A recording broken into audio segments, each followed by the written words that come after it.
Good good morning. Welcome to 2026. How about that, huh? Friday, the 2nd of January, 2026.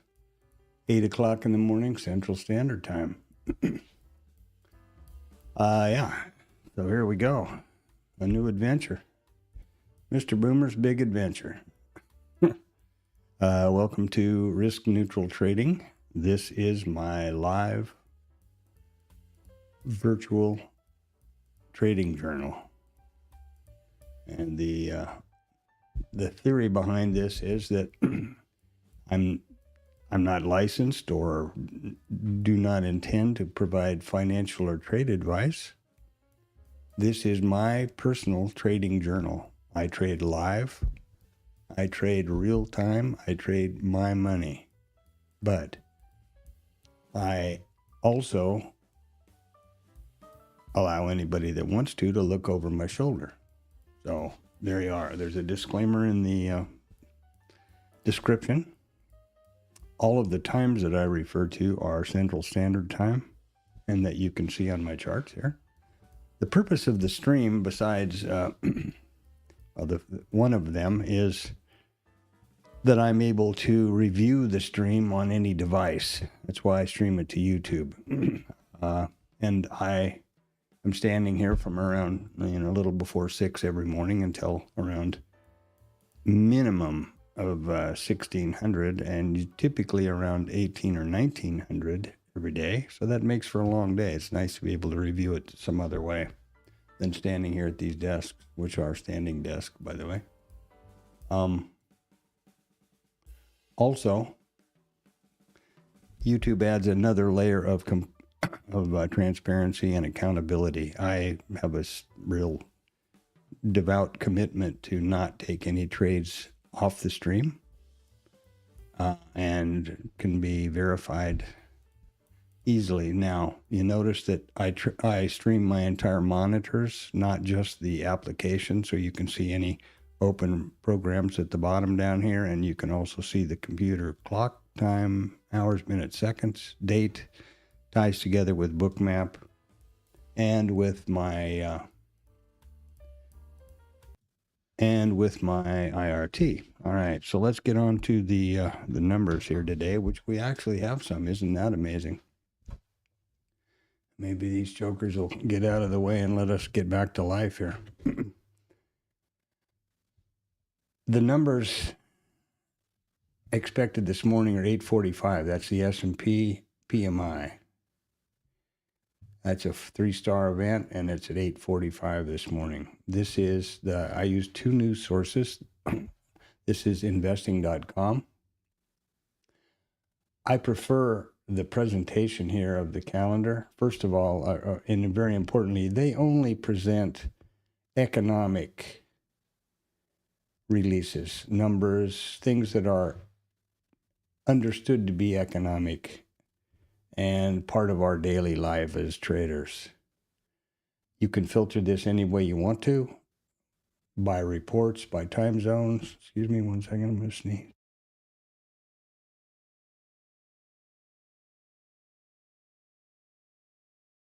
And I always use the free version because I think I'm trying to make sure that whatever resources I can that I present and use here in the stream are available to everybody. Obviously, Bookmap and IRT are something you have to pay for, but in the case of the news, here we go. I don't think it does much good for me to be talking to somebody about, using a Bloomberg terminal because I don't know, 10, 12, 20 grand a month or whatever they are now.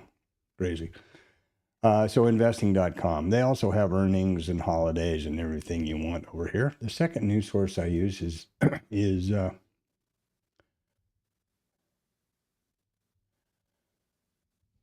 Financial Juice. Also free.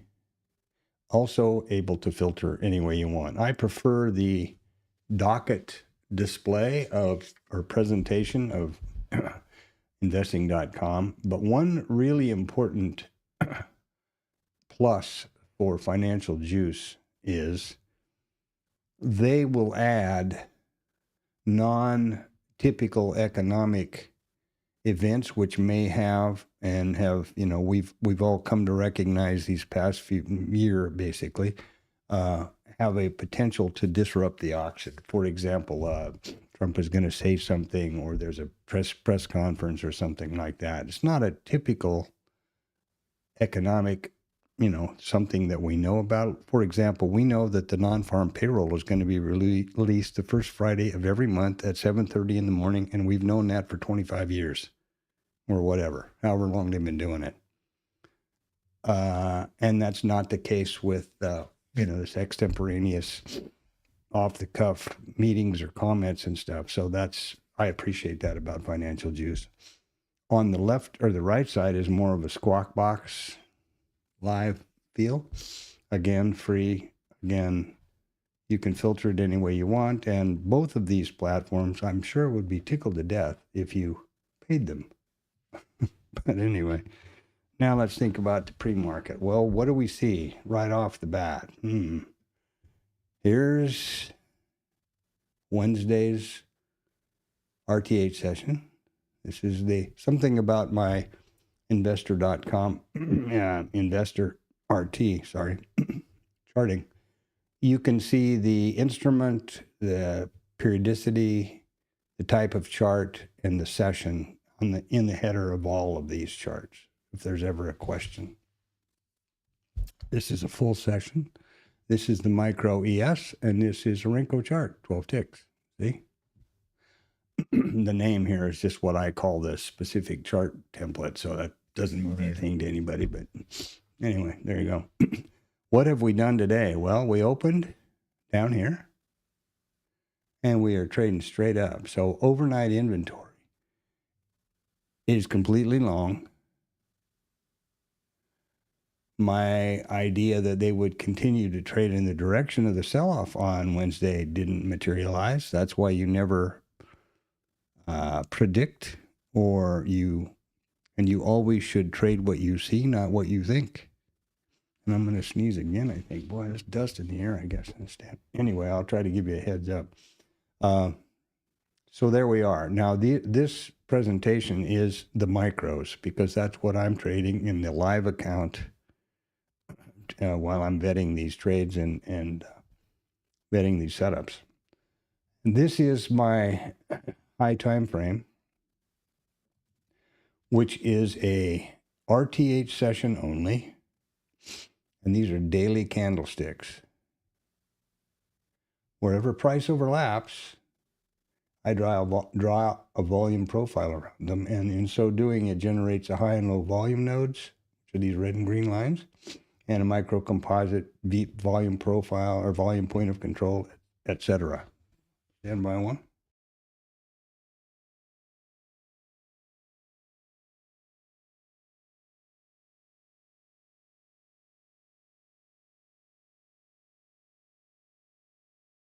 Wow. All right. Now, these high and low volume nodes are pushed automatically to Bookmap. The POCs and those things I enter manually. The session prices for my RT are also pushed automatically to Bookmap. This is a ES mini market profile. I don't change this to micros for this presentation. I also do record and track the minis. The same configuration exactly, but these are the minis. Here we have pretty light volume. This is only 115,000 contracts. I've traded all starting at 1,700 last night. This is do you think any of the A squad traders are coming back from their ski trip or wherever they've been and their New Year's Eve party and are going to be trading today? I kind of doubt it. I would be expecting light volume, but hey, that's what I'm anticipating, but I'm going to wait and see what I see. And that's the way to do it. Okay. There is, so what I expect is going to happen here on the open. And if this sounds like a broken record, it kind of is, because remember something about the markets. They are a binary event. They can only go up or down. And The futures market in particular is a zero-sum game. So for every buyer, there's a seller, and for every seller, there's a buyer. Never can there be an imbalance of one or the other. So for all of these buying, all this buying right here, even if it's covering for the shorts, somebody's on the other side of every one of these trades selling to them all the way up. How does that person or entity profit? Well, they take it back down. The market goes up to go down, goes down to go up, goes up to go down. It's not rocket science. I'm not saying it's easy, but it is not rocket science. KISS principle. Keep it simple, stupid. That's kind of the way to go, I think. So what I expect is we're going to open up here, which will likely be higher in range. And I would expect that overnight inventory is 100% long. They're going to take some profit, wouldn't you? I'd be expecting, or I will be anticipating, responsive selling to take profit. Boom. So let's move on now to Bookmap, which is my execution platform. And again, this is both of my platforms, all of my platforms and charting are driven by a live AMP futures account, rhythmic market by order data. So that's the underpinning for all of these things. Here you see rhythmic, the rhythmic trader down there. That's where you rhythmic R Trader Pro, and that's where you hook up your platforms to the rhythmic data feed. This is the full ETH session starting at 1700 last night. This blue line here I put at the opening print of each session. There's the opening print of the RTH session Wednesday. There's the overnight, on and on and on. It's a real expensive, use extreme caution. I should put this behind a paywall, but it's called a vertical line in Bookmap. And I slap it on the first print of every session, and that gives me the ability to quickly ensure, just by glancing left, that I have the entire session in view. So I have a firm understanding of the context, where we are trading and how. VPOC migration, isn't that cute? Is migrating up. All right. This is the DOM, the price ladder, the order book, whatever word you want to use for it or name. These are the prices, and these are the resting liquidity. These are the limit orders put in the book. Resting liquidity. Will they trade? Maybe. You put an order in at 2100.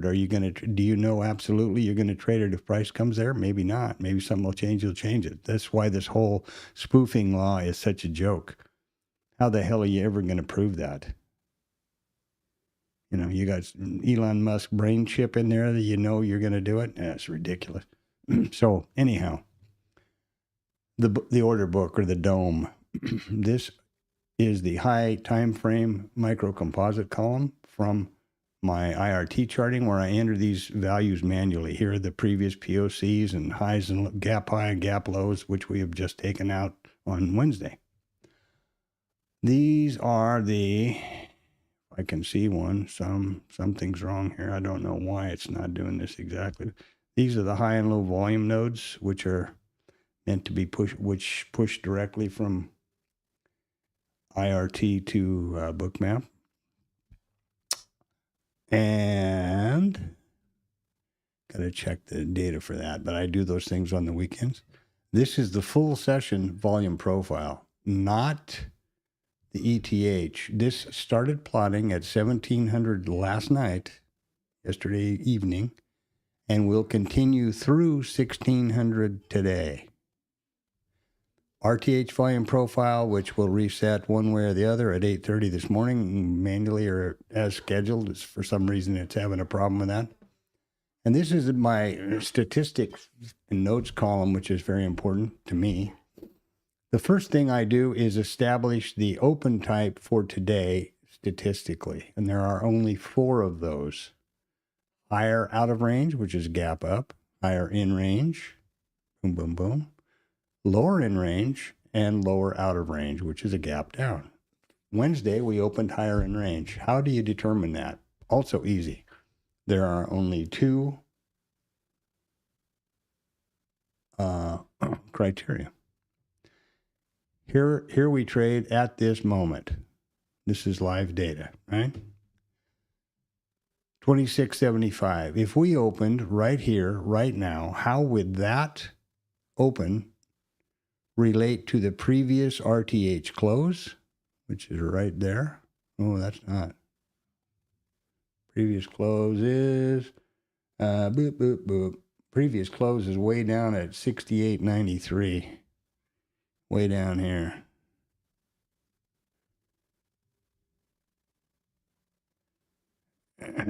Wow. It's way down here, 68.93 the close, all right? And how would that open compared to the previous RTH range? Well, there's the high, wherever it went, and up here somewhere, and down here's the low. So it's higher in range. Perhaps best viewed over here. Here's the previous RTH session, and here we are right now. What are we? Well, here's the close. We're higher than the close. Here's the range. We're within range. We are higher in range. Boom. All right. Once that's been established, and I change those titles of the column every day this way, because when I look back at a screen snap or the recording, this title tells me a lot of information for the previous overnight. Then I clear the columns, clear the notes columns, because these statistics are going to be put in. We're going to put those in today, now, for today's trade. So I'll clear the notes. Yep, get out of here. Get the hints. Okay.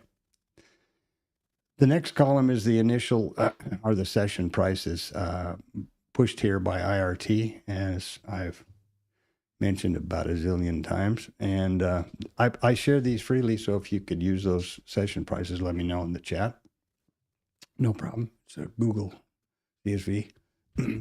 And it's important to understand that I don't do anything mysterious, magical, behind a paywall, anything in my trading. I believe that keeping it simple, keeping it based on absolute price data and probabilities is the only way to ensure that you're having a proper trading business, not an adrenaline rush or gambling or whatever you want to call it. So there's a POC for the full session and a POC for the RTH session. The full session's a bit more muted yellow. There's a VWAP, volume weighted average price, for both RTH and Globex. And there's a mid for the RTH session. The rest of the prices are straight up normal. One level that kind of confused some people, I hope I can see up here somewhere. Doesn't look like I can, and I'm not sure why about that, but the initial balance high and low are two couple of levels that are pretty important. My IRT's not being a nice guy to me today. But let's look over here. Here's the previous initial balance low and the previous RTH initial balance high. Those levels will immediately change the moment we reopen our new session. So what needs to happen here is I want to record where those are, and those levels mean nothing more than the high and the low of the first 1 hour of the RTH trading session. And that's exactly it right there. 9:30, it stops moving. So let's get over here to this. I may have to update my data. Let's get over here to the statistics column. And the statistics are done like this. There are the 4 open types. And again, very simple, probabilities, statistics. The system looks back at the most recent previous 1,648 trading days. Of these trading days, we opened higher in range 506 of those days. We've determined that that's what we're going to open today. So, of these 506 days, this is the probability. 81.0% of those days, price revisited the overnight volume point of control. So it's 80 point, what did I say? 81.0. So here's the overnight volume point of control. 81.0. Bam. Whoops. Other bam. My other bam. Bam. And the next is typically the overnight mid, which I don't, there you are. And that is 74.9.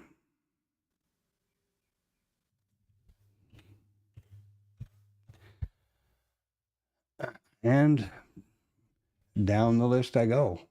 You know, one thing that I do put in, which is unfortunately I can't see those levels, is 68.2, which would be the initial balance high. And let's see if I can see that up here. I can't. Bummer. So I'll continue with these statistics here in a minute. I got to do something else now, which I always do at 8:20, which is the IRT snap.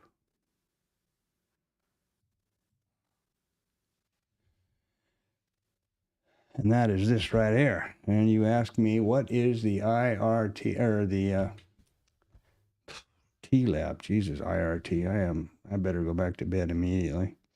The TLab is a bookmap Discord chat room called the Traders Lab. Am I there? Yeah, I'm there now. And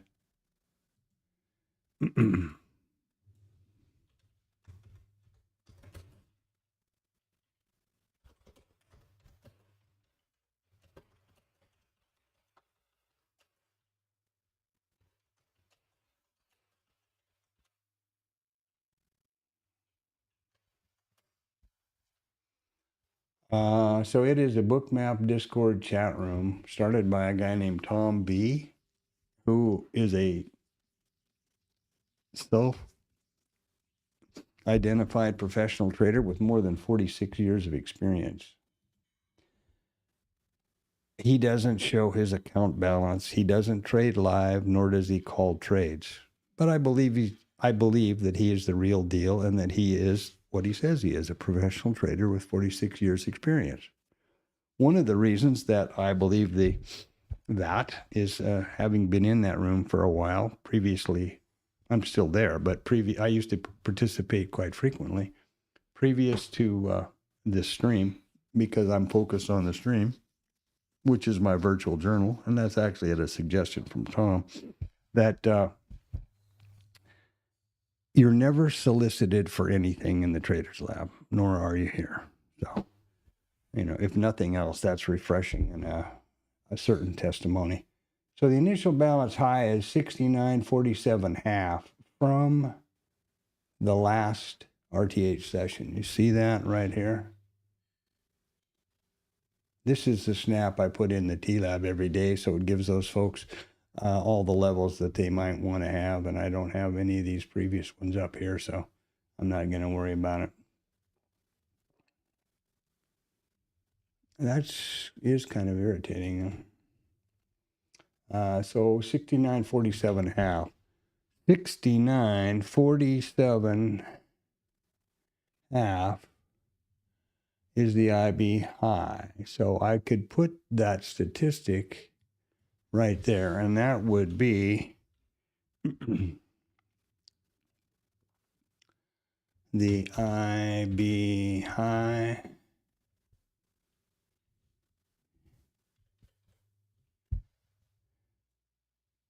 and the statistic for that is in this open type. 68.2%.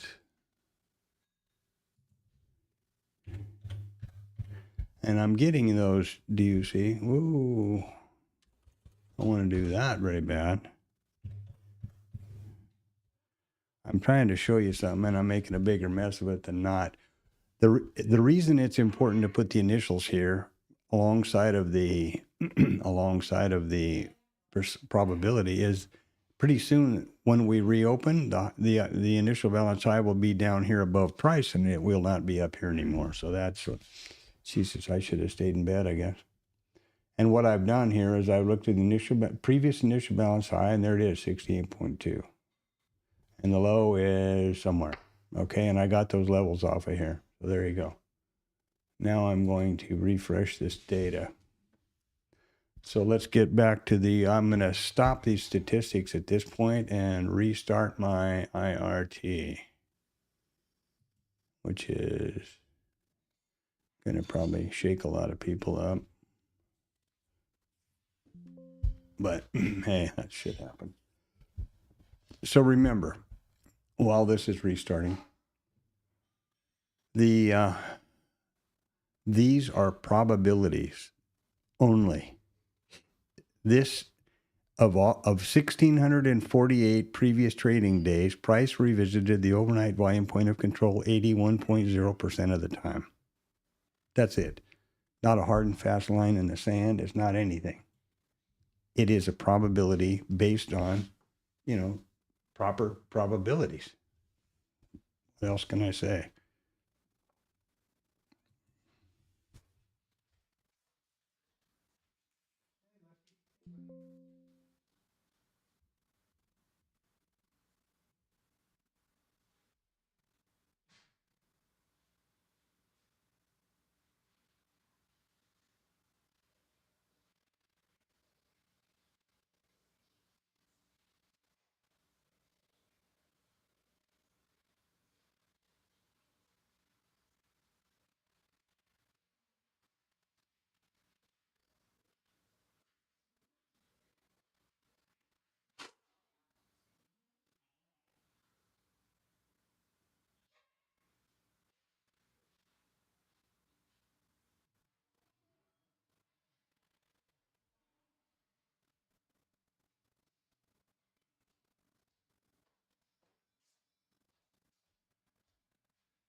Okay, it's probably important to notice that still didn't work. I don't know what to say here. I don't know. Anyway, I'll download the data, I guess. It's probably important to say here at this point that I cannot trade on Bookmap at the moment. And why I cannot do that? You see the trade control panel here. It has to be activated. You have to select a method that you're going to use to interact with the application to trade with your mouse. If you choose the chart, the only place you can trade with your mouse is the chart column, active data column, DOM. The DOM columns are both. There you go. I choose the multi-brackets. This is where the risk-neutral methodology is brought into my system, and I really like it. First, you decide the package size. The minimum risk-neutral package size is 2 lots, needs to be even. Then you decide on a stop loss in ticks for the entire package, and the first thing you need to evaluate is your account risk parameters, and then the rest of it, volatility, etc. Once established, the first risk neutral scale, or T1, is for half of the package, and for the total number of ticks positively as the stop loss is negative, and then there's the runner. We're going to open here in a second, so I'm going to cut that short. Then I have confirmed this. I have all my metrics up here. I can re-click that button, stays green. I get the real estate back, and here we go. You hear it every day, so no problem. We're ready to trade. I'm dying to see what's going to happen with this volume profile reset, whether it will or will not. And And I guess the answer to that question is not. So I did it manually with a double click. Now the next thing I'll do here is, well, this is just not working worth a damn. The next thing I will do here is change my sessions in the charting to full RTA session only.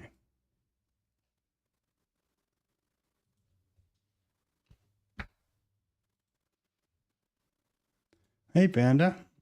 What's up? Did you come to say good morning to Antonio? I think he's playing hooky today. I don't think he's here today. No. So there you are. You see how on the open, the initial balance choked down to the high and low of the current session, just as we expected it to do. And now I'm going to save that. And then I'm going to jump over to the minis here and do the same thing. The reason for this is a lot of people use these session prices in their bookmap and wherever else. And by having these on the same session, it gives it sets the proper relationship between value area high and low, developing value area high and low, etc. Okay, there we go. Let's get over to bookmap. Now, here's our high and our low, initial balance. You see why it's important to put the initials up here by this statistic. I would be going, what the hell is this?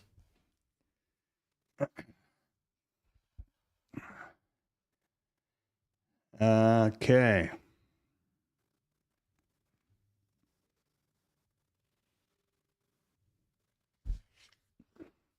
So we're going to do this kind of half-assed this morning.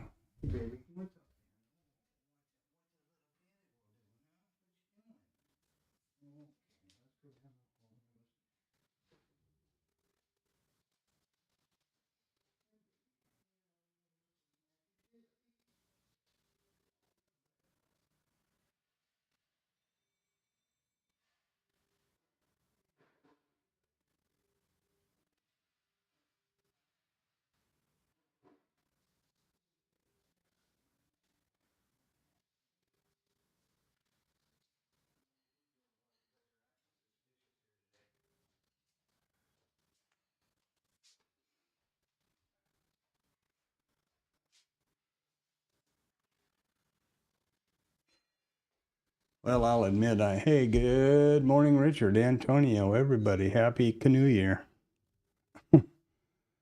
Bah humbug. Okay, so here we are. Some hiccups going on with the get going here today, but anyway, there we are. I would suggest, extreme caution. Get your, let them get this sorted out. We've only traded 149,000 contracts since last night at 1,700, and this is, of course, the first trading day of 26 and the last day of the week. So we do have S&P PMI at 8:45, so in another 10 minutes. Be aware of that.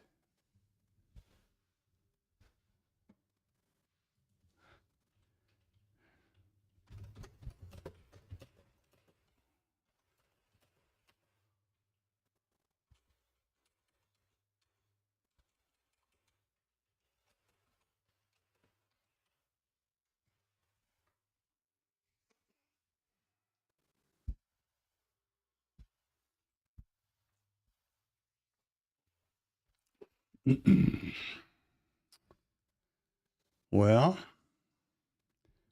I haven't got Blue Boy on the job yet. That sucker is not getting off to a very good start this year, is he?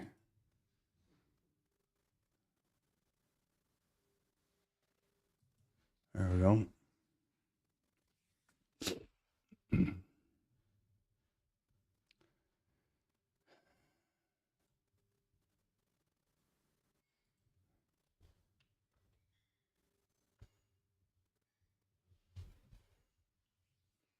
So we opened higher in range, coming off the big sell-off on Wednesday. Here's some of that responsive selling that I was expecting based on the pre-market, not having nothing to do with being right or wrong, but, you know, you can anticipate a specific market behavior based on standing here looking at these charts for years.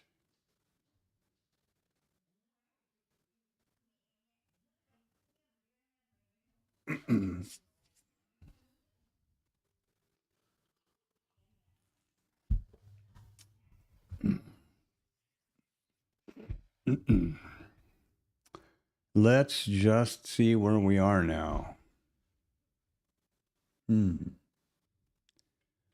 Okay, we got all the right stuff going on here, apparently.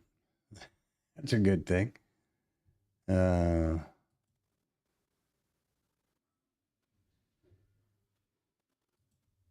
There's the naked volume points of control if you're interested.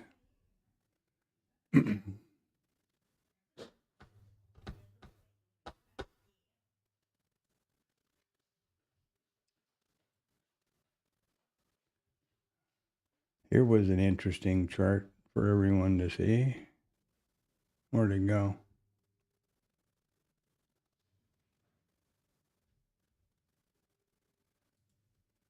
There is 2025 right there. The year in review.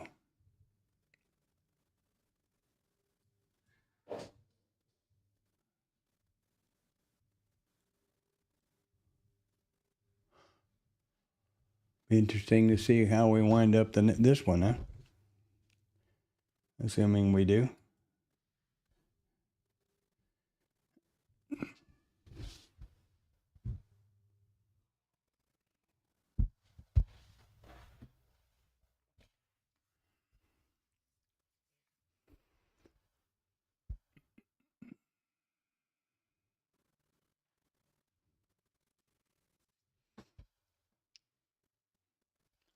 See where we are here for volume. Well, 70% volume for this time of day. And we're up to 4.5 points. So they're getting a little mouse clicking exercise here today.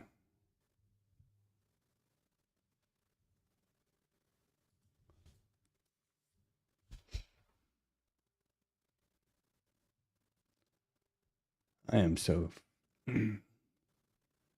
sick of this lag stuff all the time.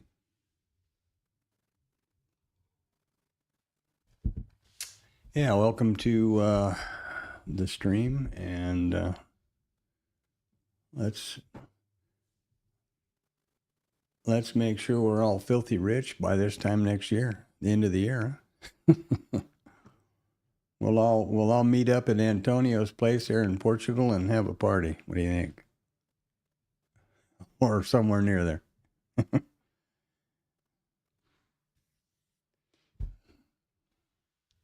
Is it warm? Did it warm up for you guys? It warmed up over here. It was in the like 70s yesterday. 23, 24 here.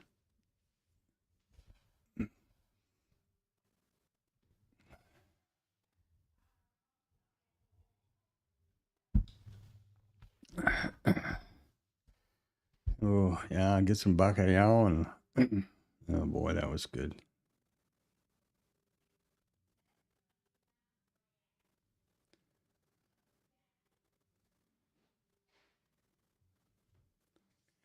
Funny how no matter where you are, you can always find the pearls in the garbage, you know. It's no matter, I've lived in mostly funky countries my whole life, pretty much along the equator one way or the other, as opposed to Europe or, you know, more quote unquote civilized.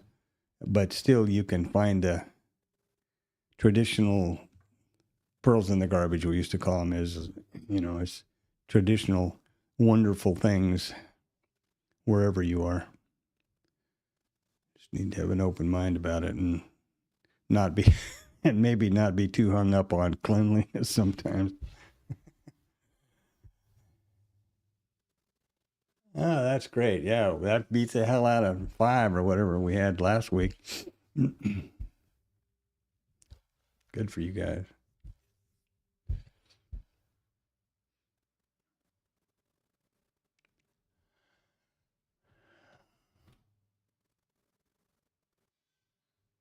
Oof. Sorry to hear that, Rich. But I guess you're hunkered down for it. It's one thing to be cold. You know, I grew up where it was just bitter cold, but everybody was ready for it. The houses were built that way. You know, it wasn't such a disruption to life. Like when it freezes down here, the world goes up, you know, pear-shaped. So nothing is built for it, I guess. There's that responsive selling. Ooh, I better get my pointy wizard hat and my magic wand out here, I think. I'm doing good today. I better start putting this behind a paywall, man. This is gold, baby.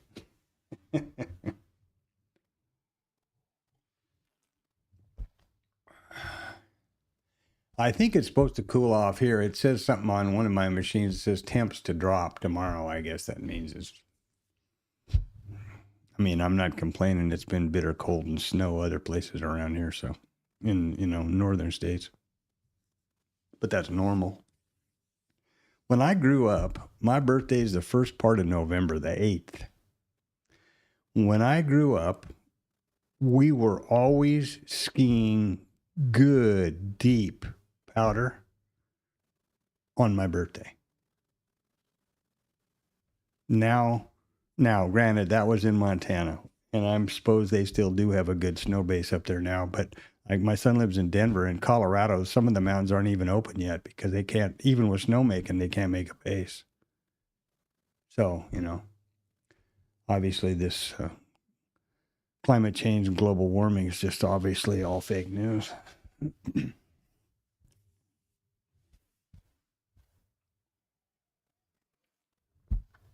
Or maybe not. Jesus.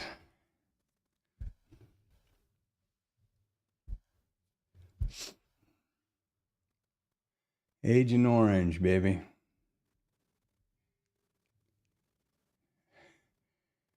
I'd say we got some more down to go here, just looking at the profile. There doesn't seem to be any excess on the bottom. That auction hasn't really gotten too far, has it? But we did run right into this big low volume area here at the IB look at this from the overnight. So let's see what happens. I'll try to get my fit together a little better here this morning for everybody. I'm such a professional YouTuber. I'm busy. I'm usually busy talking about one screen when I've got the stream going on the other one, and you know, that's exactly why I stream, because I don't multitask well, and it's the older I get, the worse that becomes. And I believe that journaling is important. But hey, the object of this mission is trading, right? So I want to see all the data I need to trade here on the hard right edge and be focused on trading. The reason for this incessant yammering here every day, all day long, is that's the only way I can get what I'm thinking recorded into the stream at the time, you know? So the idea of this is all the video that I'm watching, and I'm watching both screens at the same time, obviously, is recorded. And then my voiceover provides insight as to what I was thinking, and I don't have to be worrying about screen snapping and typing and whatever else is required to journal. That's that part of it. Plus, it's fully accountable and transparent. That's also part of it. So let's just see. I got a little behind myself here. We've activated the trade control panel. We've selected a method to interact and trade with the mouse, which is both active data column DOM, and selected the risk neutral 2-lot package. I have all the parameters up here that I would want to do with trading over here. You can turn these off or on, by the way. You don't have to have them on. And so I can click the button again, get the real estate back, and I have cancel and close plus the parameters. So we're set to trade a risk neutral package 2 lot. We're on the right instrument. That's kind of important. It's about, there's a whole bunch of reasons why that's important. And we're set up over here. I intentionally didn't take off these revisited values that we picked off on Wednesday. POCs, gap highs, blah, blah, blah. My workflow is to change the text color from whatever it is to black when a level's been revisited. And then usually on the weekend, I take them off and whatever else. And those, there's something wrong with these high and low volume nodes not pushing properly to the bookmap for this instrument. And I'm not really sure it's exporting. And I don't know why they're not being registered over here, because there should be. Notice the high and low volume nodes, the red and green and blue. So there should be at least 1, 2, 3 of them. And where are we trading here? Not do that. And here's where we're trading today. So we should be right in the middle of a green and have a red on top and above and below us right over here. We should have a 69.35 and 69.12. And unless I'm extra sleepy, I'm not seeing any of those here. They should be right around here. So there's something not working right on the export. It is still looking at previous stuff way down here, you see. So, back to the drawing board. I sometimes out clever myself, Hate it when that happens.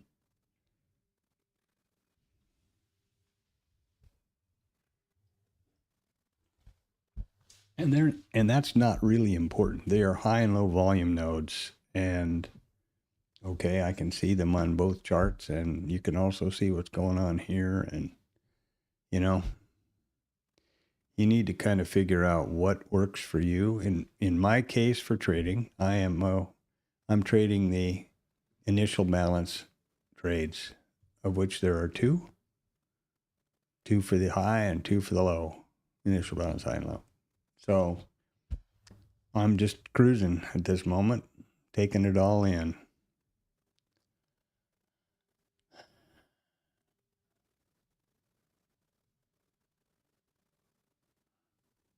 The way that you do these things is in case you don't know, this might be interesting, I don't know.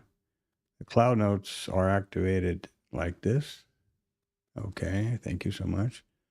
And you just put in a link, CSV, properly formatted. This happens to be internal. The one that I share with everybody comes from Google, so, I don't think this is any top secret thing. And that should be correct. There are some of the others.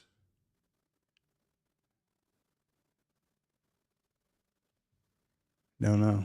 I got no idea why it didn't work, but I'm not going to worry about it now. I'll worry about it this weekend. You should never, this is again, first let me start out by saying, this is my virtual journal. And when I'm doing all this talking, it's to myself. Basically, except of course when I'm speaking directly to someone. But most of this jabber is to myself, as I said, to get my thinking into the recording. I by no means am saying that this is the way you should trade, the only way you should trade or approach the markets, or that my methodology is the only thing to do. This is certainly not my way or the highway. This is what I'm doing now. I'm continually trying to evolve that process with the goal being consistent profitability for my trading business. Completely open to suggestions. Throw them in the chat. Hey, no, idiot, try this. Here, do this. Whatever. I'm not, and I'm certainly not saying or suggesting that this is my way or the highway. There are a few things that I think are really important and should be observed. You should realize that a trader's prime objective is to preserve your account. How do you do that? You do that by only trading vetted trades and by properly managing your risk. You don't do that by clicking the mouse like your freaking hand's on fire, or drugs are kicking in, whatever. So that's important, I think. And I think that's a general bit of advice that should be taken seriously. But there's plenty of people that don't do that. And they can be successful.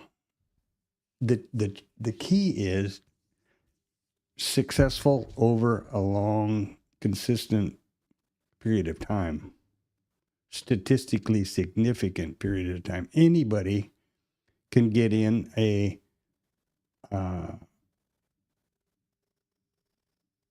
random distribution of consistent winners or losers.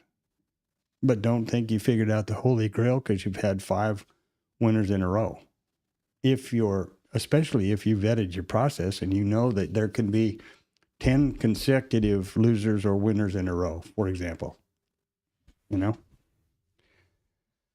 I think that's important.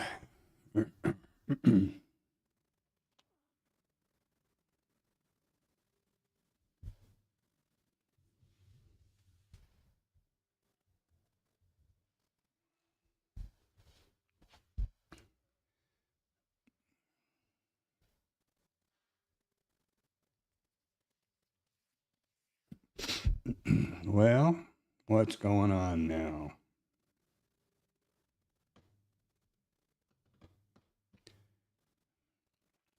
So we've crossed over the S&P PMI. What the hell did that have to say? I'm so far behind the curve. I didn't even listen. Yeah, right. Okay, so what happened there? Nothing. It's a wash. Oh, what a surprise.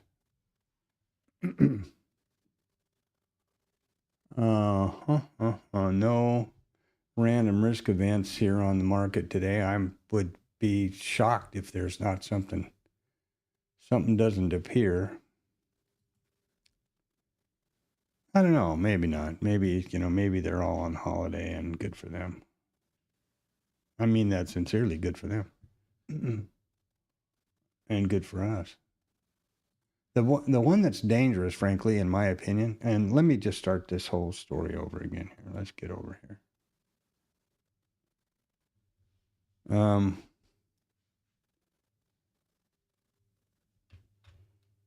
When I talk about unidentified critical risk, I'm not making any political comment whatsoever. I don't care who or what you voted for, and it's none of your business.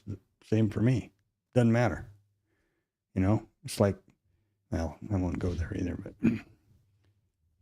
this is our business, and it should be agnostic and have nothing to do with politics or religion or any of that other stuff. However, there is a very real and recognized risk now to the market, to our auction, that didn't used to be the case. And if you believe, as I do, that the object of every trader, the first requirement or prime directive of every trader is to preserve your account, which you can only do by risk management, then you need to be aware of the fact that we could have a day like this. Notice the info box. That's a 229-point drop from 10 o'clock in the morning based on a tweet by Donald Trump. the tweet was based on something that was on fake news. Funny that that should happen, isn't it? What he said China had done, they had not. What he said he was going to do in response did not happen. So it was a wash. And again, not political, but boy, if you were long and didn't have a stop and proper brackets in the market, you had a really bad day. Your account could very definitely have been wiped out. That's an unconditional critical risk, unidentified critical risk. And we now have that potential in our market day. We know that the first Friday of every month at 7:30 in the morning, the non-farm payroll is going to be released, which can also have a similar impact on the market temporarily. But we know that years in advance. This is unidentified. This is out of no place. Maybe I should call it blue sky risk. That's a good idea. I didn't like unconditional. Blue sky risk. There you go. So that's what I am referring to. And when I say, you know, that what I, you son of a bitch, what I believe is one of the dangerous parts is Donald Trump, frankly. And because he can't seem to contain himself when he gets, you know, mad or whatever it is, horny or I don't know, but who sends out 500 tweets at 3 a.m. on a weekend or something like last week, you know? I mean, really. So that can happen at any point in time, and that risk can happen to us at any point in time. And that's why we need to be careful about it. And looping back to the pre-market and the reports, this is why I'm very appreciative of financial juice.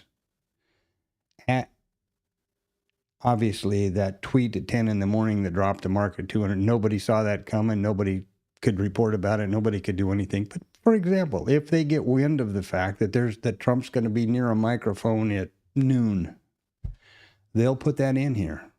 And that's really good heads up. Now it's not unexpected. Now it's not blue sky.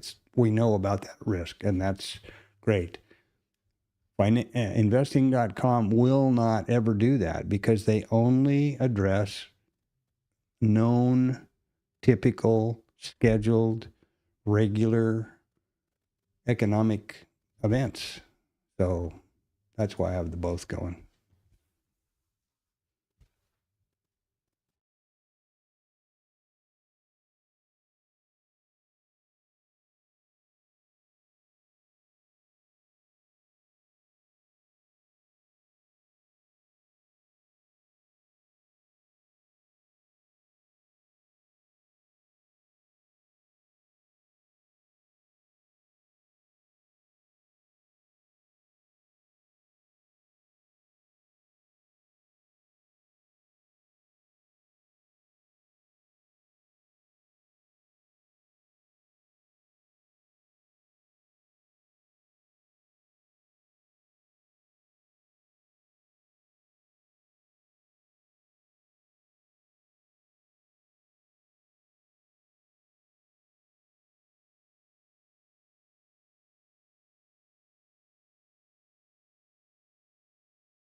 Hope I've been unmuted all this time.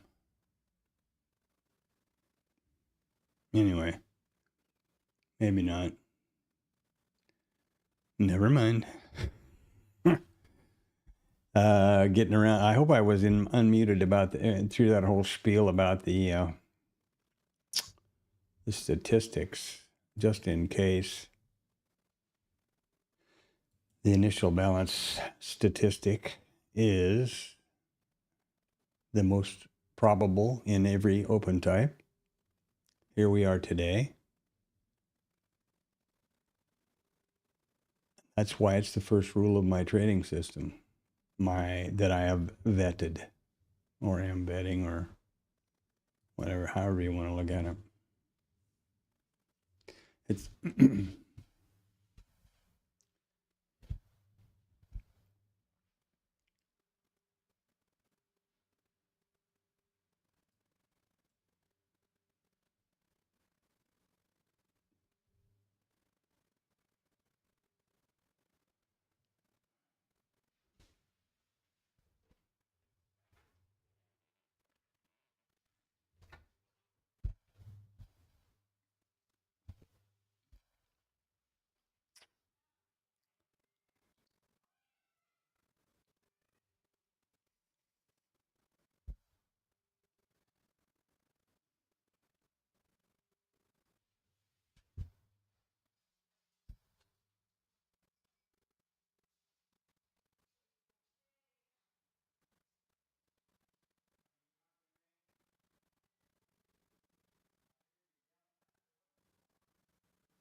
well, we are in a maximum period of indecision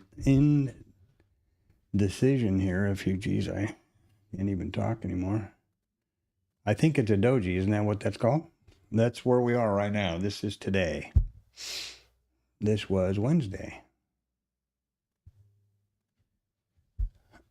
This is irrational exuberance.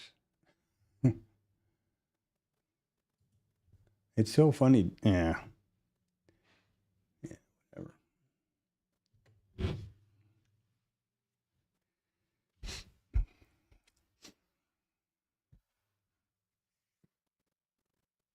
Mm.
I don't know if anybody besides me is, I'm so over all the spin and crap that what used to be considered a news source, I kind of found myself thinking, Jesus, where do you just go get actually really news? And Richard, you'll pick up on this one because I believe you follow Patrick Boyle, who I think is pretty funny and good for him. This is Ground News, which he's sponsored him a few times in the Plain Bagel, whatever. Basically no spin news, and you can see exactly who owns the source that put it out and who reported it and what their sway is one way or the other. I don't know, I tried it out. I'm trying to figure out something that's got a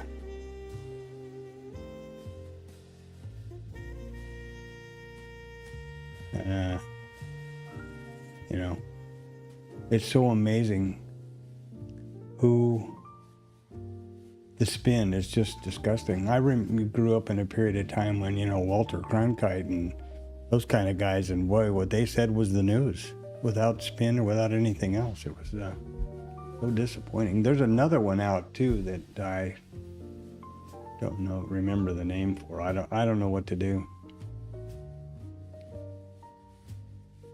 I still kind of look at BBC once in a while, or just read it. They hopefully are a little more traditional as far as reporting the truth. Facts, not just made up shit. Jesus, weird. Pretty weird. So if you stumble across a good source of unbiased, really news, let me know. Preferably, I don't care about, so much about the regular news, but financially based stuff.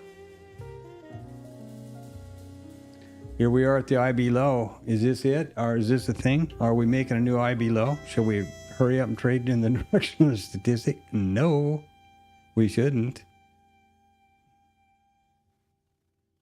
It's going to keep going down until 9:30.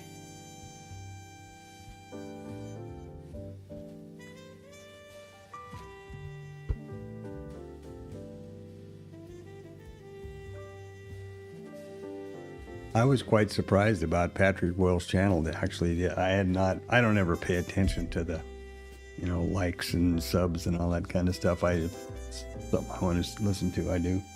Usually in going to sleep. I happened to notice something that he posted. He's got over like this one video had 95,000 likes and subscriberships over 1.5 million or something like that. Wow, I remember when he had like 6 people. And then CoffeeZilla did that interview with him, and he suddenly ballooned from like 10 subs or 1,000 or whatever to several thousand, and it's been a rocket ship ever since. It's certainly driven by his skills and talent, but I was surprised. Good for him.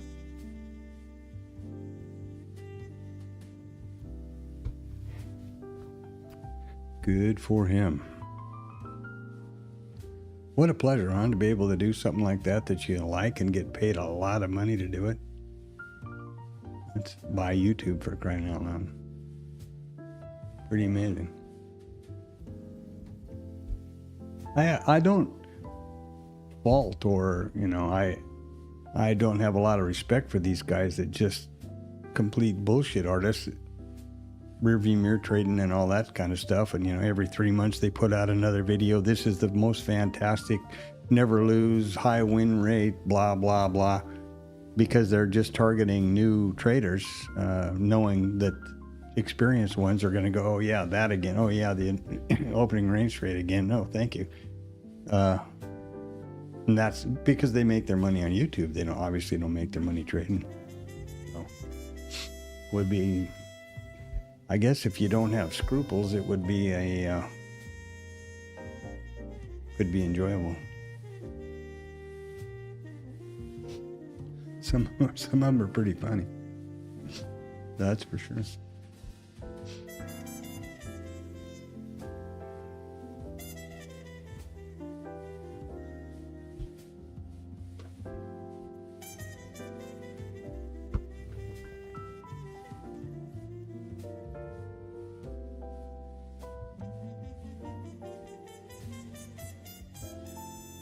That's for sure. Overnight low. How low can you go?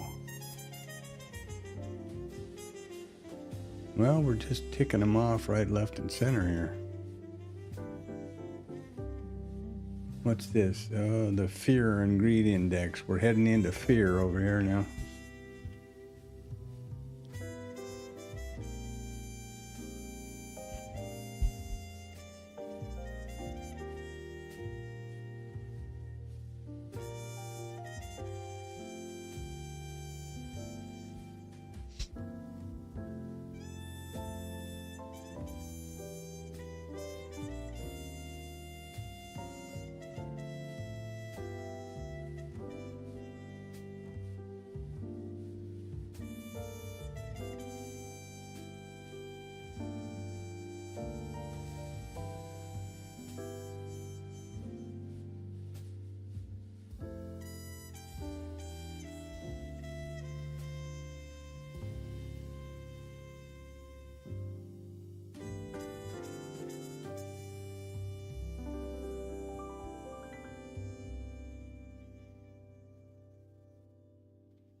Well, look at them go. What direction would you say context is today?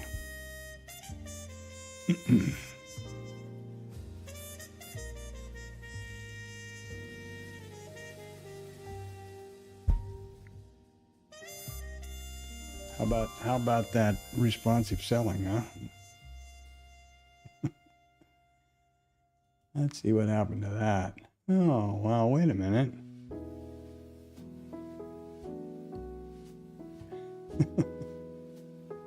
Yeah.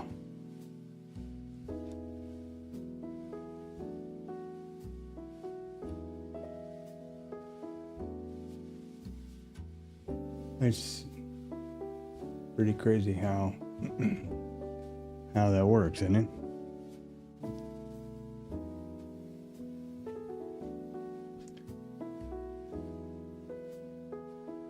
Oh, I think we can get responsive selling on the open.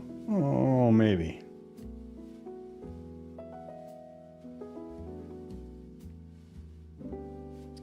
Go back and listen to the pre-market.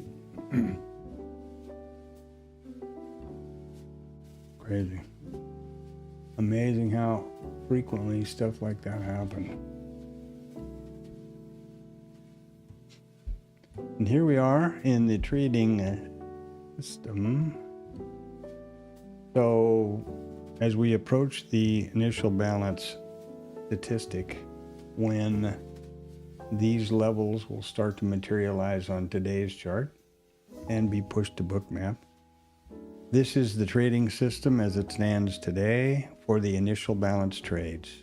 I've already talked about that there's only two around each of the initial balance, high and low. There's the initial balance failure where price trades up, takes the stat, comes here into the pullback zone, comes to the trigger, and down we go. Mean reversion trade, outside in, outside in. The other one is price comes up through takes the stat, trades up to the continuation zone, back to the trigger, and up we go. Real simple, but absolute rules that must be followed in order to vet the trade. So we'll see what we see here, won't we?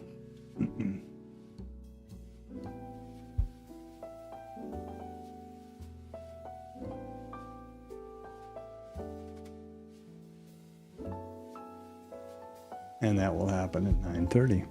It's important here to be sure you realize that this is simulated. This system is being sent to this chart.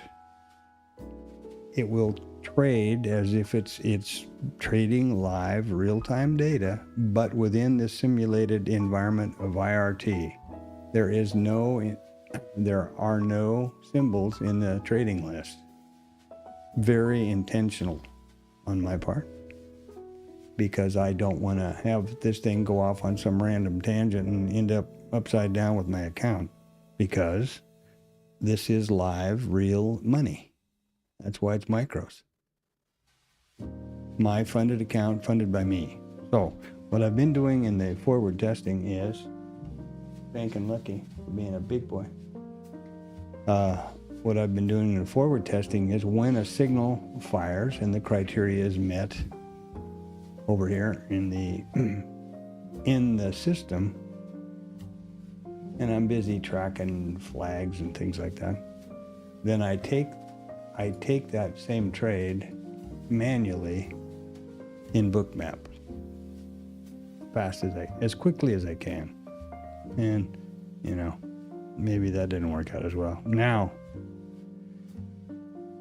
this is an area where I would say this is where the FOMO boys and girls get all shook up with trading to the statistic, right? It's 3 minutes, 2.5 minutes to the statistic.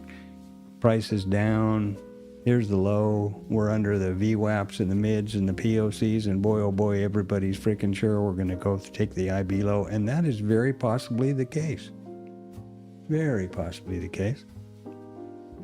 Also very possibly the case that we come down here like this and go back up here. And that has stopped you out, assuming you're using a risk-neutral two-lot package similar to me. And, you know, what is the old saying? If you assume, it makes an ass out of you and me, or something like that. One of those clever things. So just, you know, the voice of experience, don't trade to the statistic. When the statistic is achieved, then it is. And it's just the first rule in my trading system anyway, so it isn't, that doesn't mean anything. I mean, it means something because it's the first rule. There are 3, as I was talking about a minute ago. And I realize I'm not very creative. It's A, B, and trigger, so they're pretty easy. So let's see where we go.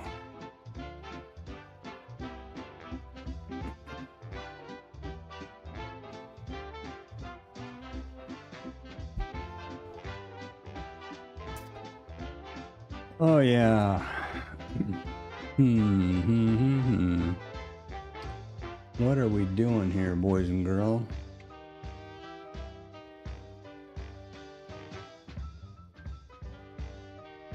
Thanks for coming by the stream. Remember to throw a like and a subscribe and put something in the chat there. We get awful lonesome talking to ourselves over here.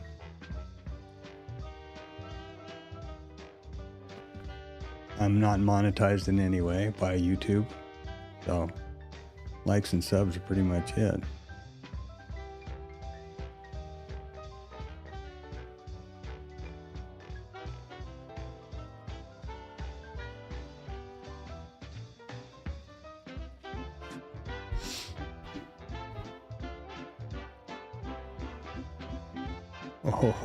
Oh, now this is where the itchy finger really gets you.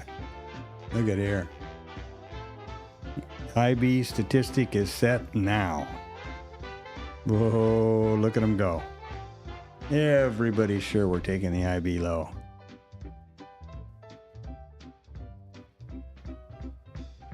Well, maybe not.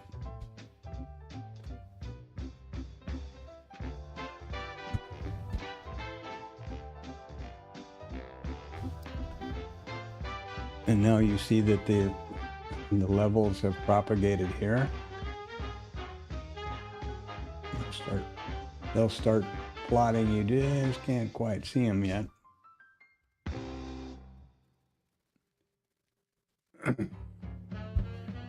And they will push, I hope, supposedly, to bookmap.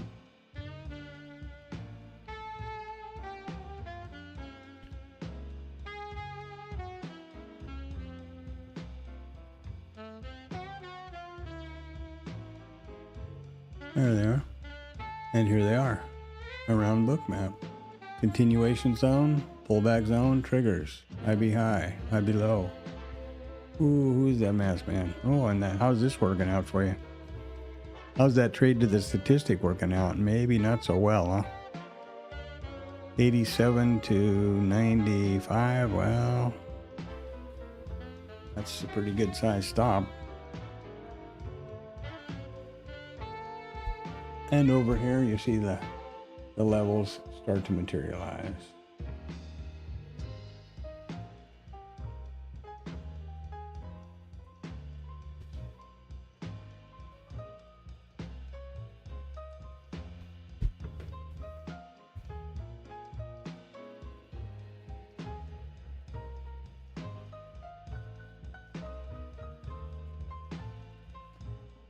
So let's see what happens.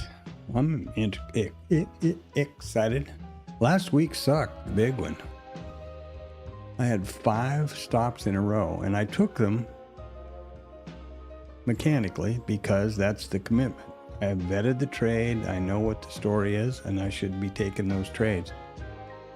Of course, the back of my mind is, yeah, but did you vet them in this kind of a light environment and all of these kind of things that can slide in there? But that's that is implying or employing discretion against a statistically generated trade, which the minute you do that, it, throws all your hard work in the garbage can. I will say that taking 5 stops in a row is pretty freaking disappointing. I'll guarantee you that. But it's within the statistical parameters based on 500 trading days and, 800 or 900 or close to 1,000 trades. I think it was 6 or 7 consecutive losers in a row. So it's still within parameters statistically. And exactly why I'm trading the micros.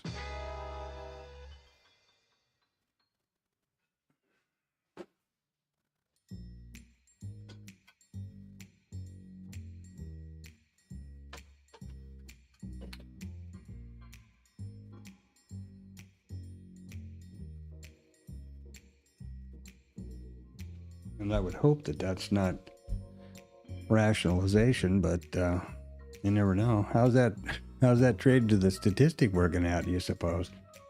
For all the boys and girls that just were absolutely sure where that was going. 97.4% probability that's going out. Look at there. We're going to get it. Just after they throw about 1 million retail guys in the blender. A little soup. A little retail soup, baby.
You probably figured out that I don't use all the bells and whistles available on Bookmap.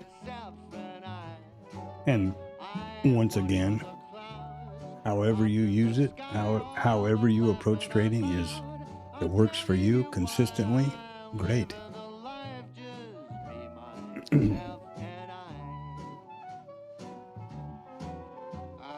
Actually, I to be honest with you, I use Bookmap very, very rudimentarily, in a very rudimentary manner. I don't think rudimentarily is a word, but anyway, basic. I prefer to have all of the data, as I said, right here on the hard right edge, and this does that. I'm able to use the cloud note column to incorporate the session prices and the MC, and then when I get it working right, the high and low volume nodes over here, I don't know what's going on there, and bracket orders. So that works for me, you know. You can do all kinds of nonsense here. This is, of course, liquidity. I don't care much about all that. I can see liquidity. Here's resting orders. There's 206 contracts hanging on the 50s up here. I know that.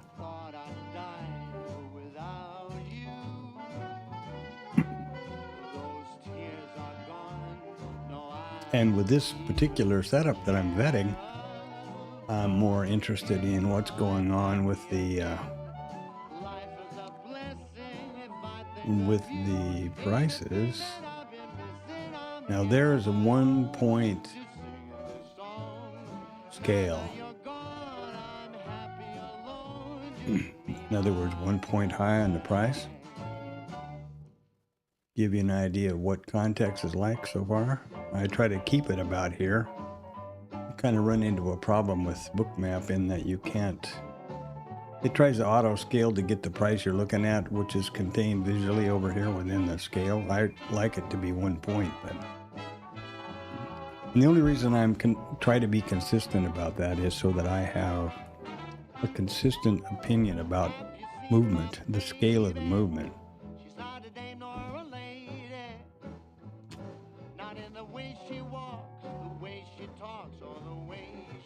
Movement being price action.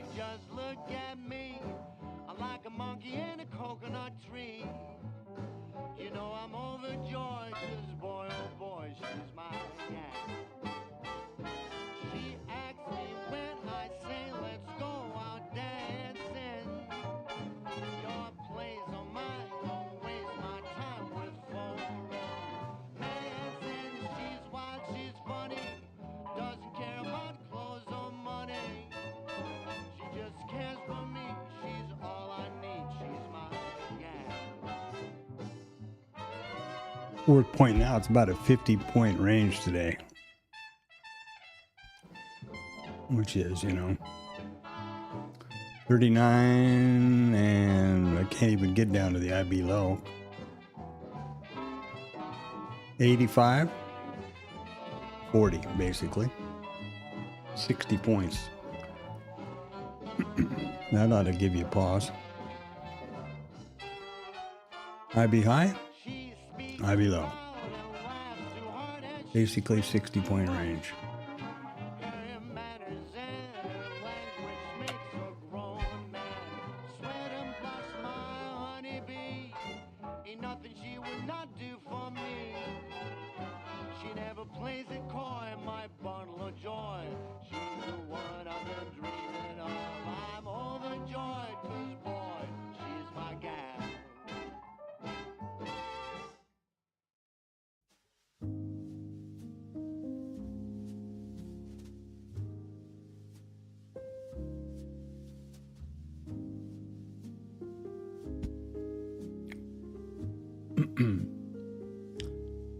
Yeah, boy.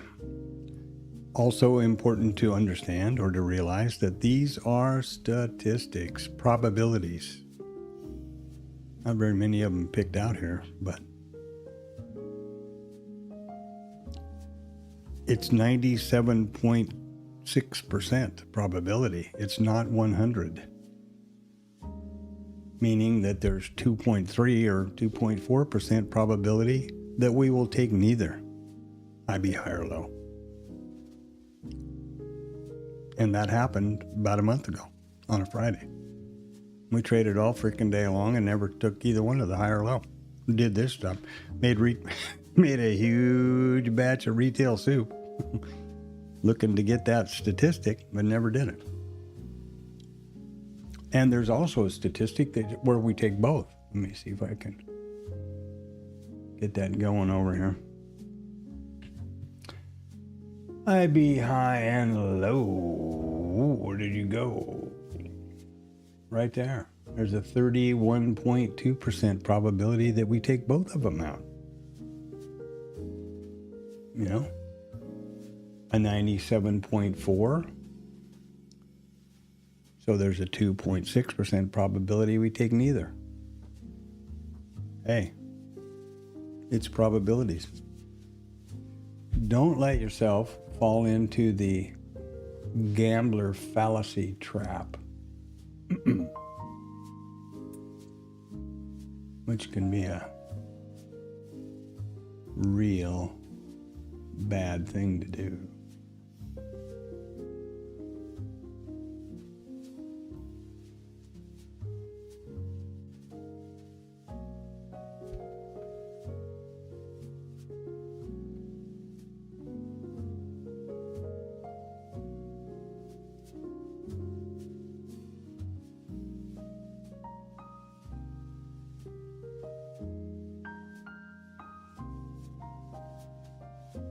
What's up now? Blue Boy, he's smoking out behind the barn or something over here. We got to keep chasing him down. At one point in time, as Antonio very well knows, and perhaps Richard remembers, I used to be real vigilant about entering VWAP, migrating VWAPs like this one here. For example, I would do this. The idea behind that was that I kept the timeline on about 5 minutes. Notice the yellow brick roads up here, okay? Now you wind the timeline out to about 5 minutes. And where the hell has this been? You have no clue where the yellow brick road has been or is, come from. So I would use these, but wasn't clever enough in the beginning to think about, I should have put a number reference behind them. So I had some sort of a cadence to it or sequence, right? What came first, chicken or the egg? That's where Blue Boy showed up when I came upon that idea. Until I'm ready to anticipate trading, which is one of the great parts about having a vetted trade set up, besides all the other good parts, good benefits of that, you anticipate the trade. There's no surprise. If we take an IB low or high, that's the first rule of the setup. And if we get to a pullback or a continuation, that's the second one. Do we come back to a trigger? That's the trigger. It's not like a big surprise. It's not like, oh, Jesus, hey, Gauss trade, oh, click, click, click. So, this way I can keep a very good idea of the entire context. I know what the hell is going on. In my opinion, I have a perception of the context of the day and how I address and how I view that. And I do it this way now. And when I want to zoom in, I can.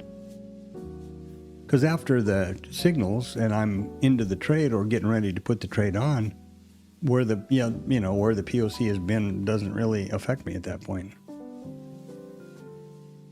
with this setup. So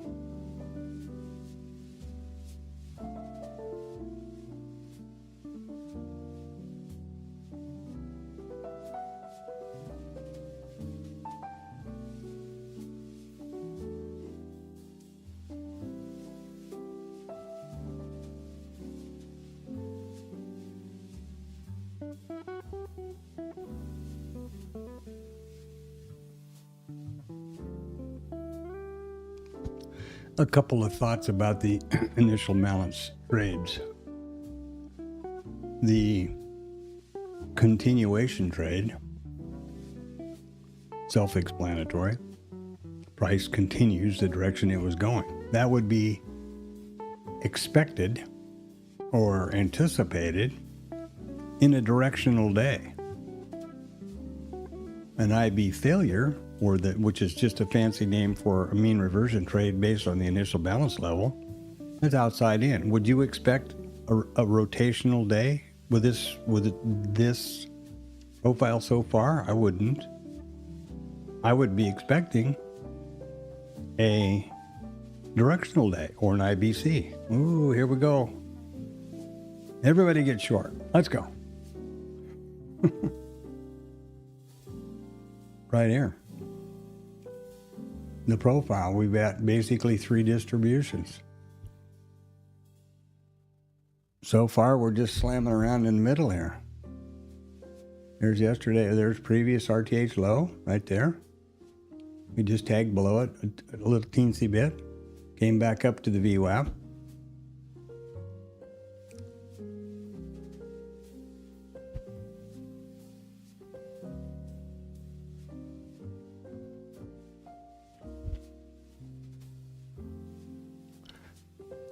Now, Antonio, one of the things I need to be doing, and I'd appreciate suggestions, is what's the next setup to vet?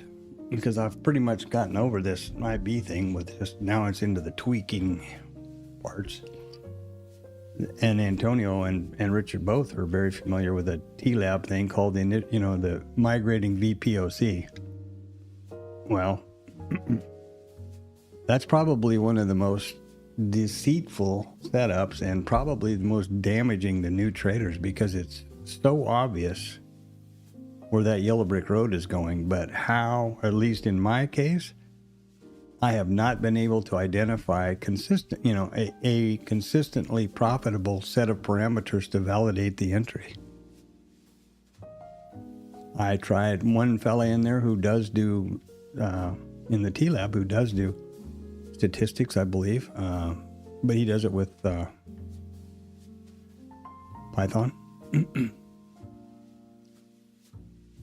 Said he takes the move. In other words, here was the VPOC migration south. Boom, he would short it. It's working out like spades right now. It's great, isn't it?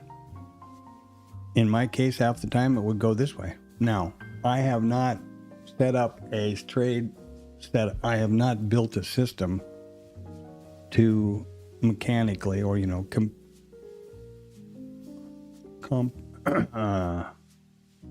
system trade exactly that movement. It doesn't. When I tried to do it discretionarily before, when I was just using discretion and I would see that move down there and I'd throw on like right here, I'd have thrown on a short. It was the least successful setup.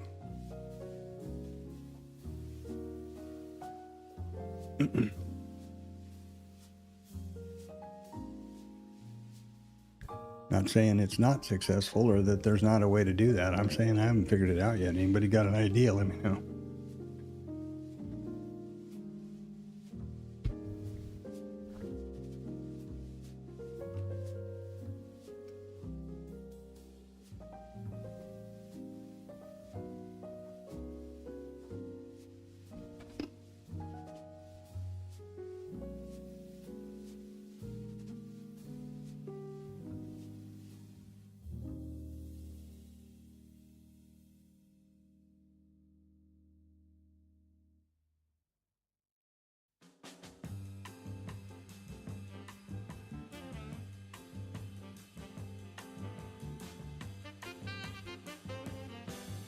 Ooh, here we go. We're going to get that IB.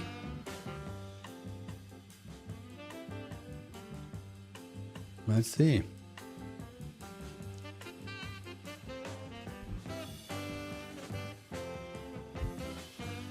His blueness is being bashful over here.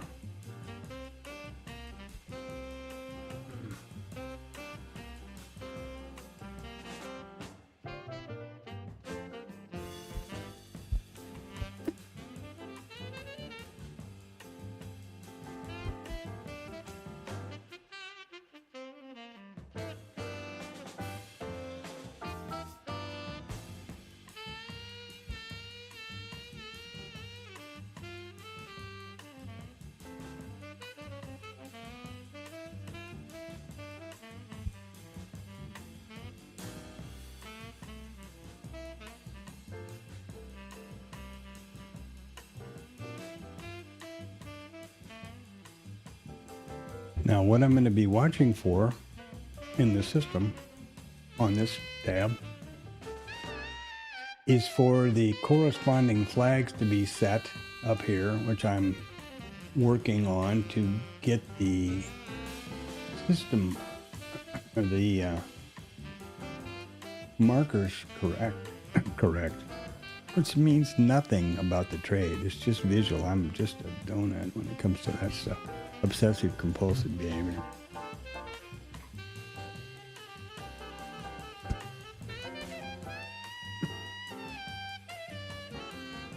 Another VPOC migration, Whambo Zambo. Now that has not happened on Bookmap, on IRT. Has it? Let's look. Negative. IRT has not had VPOC migration here yet. Notice that I try to keep the colors and everything consistent across both platforms. There's the developing VPOC, and it's still up here. However, we've got the big VPOC migration hoop-de-doo. Now, here's a perfect example. If you didn't catch this one, and you thought, okay, VPOC migration, I'm going to go short, and you got short right here when that happened, you stopped out. That's where mechanically taking that on the movement of the POC itself makes a difference. And also, it hasn't happened on IRT. And what came first, the chicken or the egg? I don't know. I typically look at IRT as the gold standard. Maybe that's not a good idea anymore. I don't know.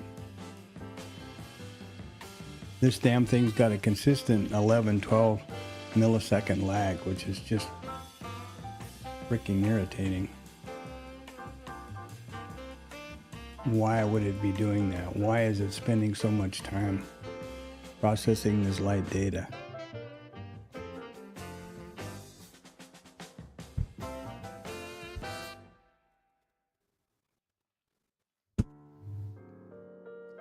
I hesitate to restart IRT again now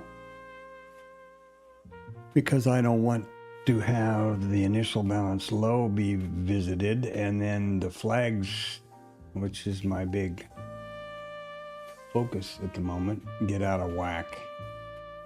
I don't know what to do. This lag bullshit over here is really irritating. Something else you can do with IRT, let's check this out. Hello.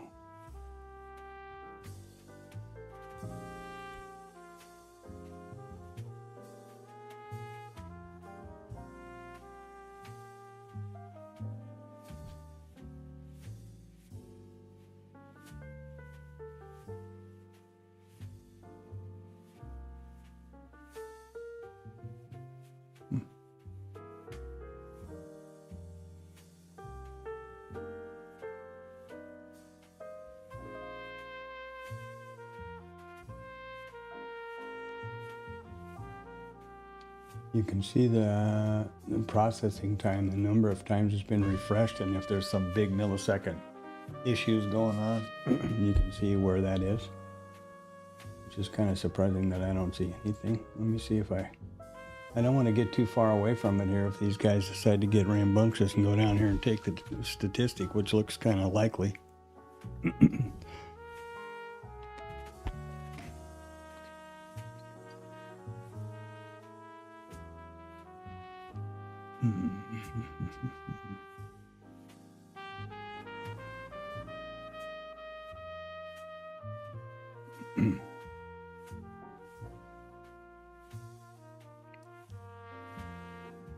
Now, I'll point out before we get there, the statistic in Bookmap and in IRT as far as the statistic study goes is not the same as my trading system. We have just taken the initial balance low statistic in terms of the basic statistic where price revisits the low or the high, revisits the IB. Here, in other words. Well, it says we have not yet. So we came just to it. That's different than the rule for the trading, which is somewhere around here. Here, these statistic rules. Because I use a criteria that there is some sort of, for example, now, open is above the close. If we get a open above the close and the close is below the IB and the open is above the IB, that will be rule number 1. It needs to have the previous bar in alignment with the context. And now that's going to be screwed up if they don't hurry.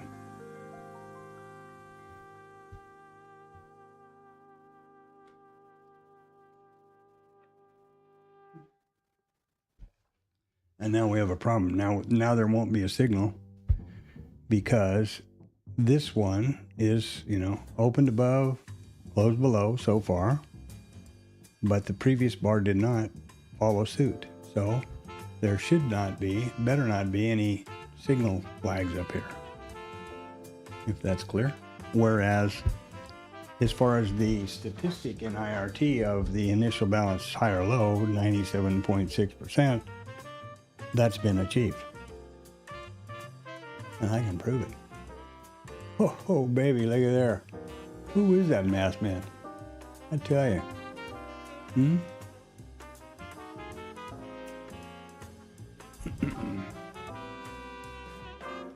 And, in anticipation of your thinking, well, why the hell did I do that? That's because I thought it was important to have context, the market moving in context directionally with the signal.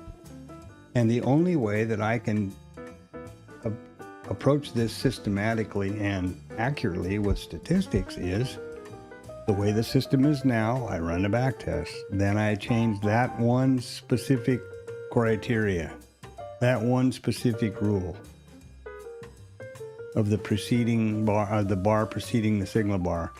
And if changing that or removing that has a positive, then you run another back test. If it has a positive effect on the outcome and the expectancy, okay, leave it in. If it does not, there you are. And it has to be over a statistically significant data set, not over, yesterday. So, bummer. In the summer. There we go.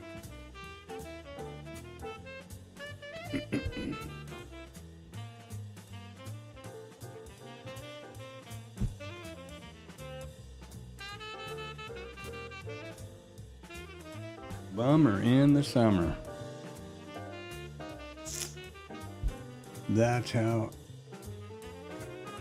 That's the way, I like it. Who was that? AC and the Sunshine Band, baby. He's a friend of some people that were friends of mine in Miami. Crazy guy.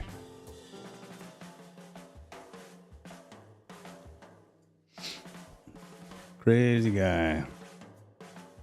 Surprising. Bee Gees were also from Miami.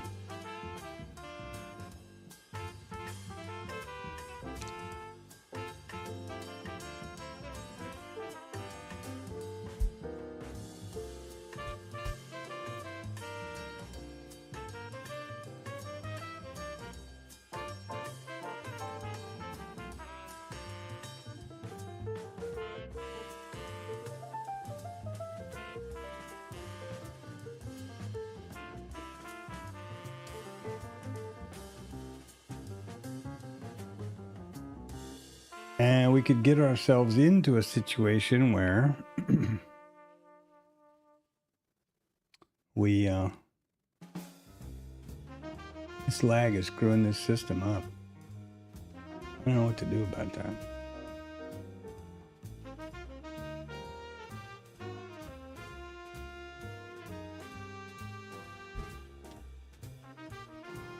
in order to get an initial balance low signal now, we've got to go up above it and come back down through it. Another one of my criteria is, and the reason for that preceding the signal bar, I want to have price moving in the direction of the IB, low or high.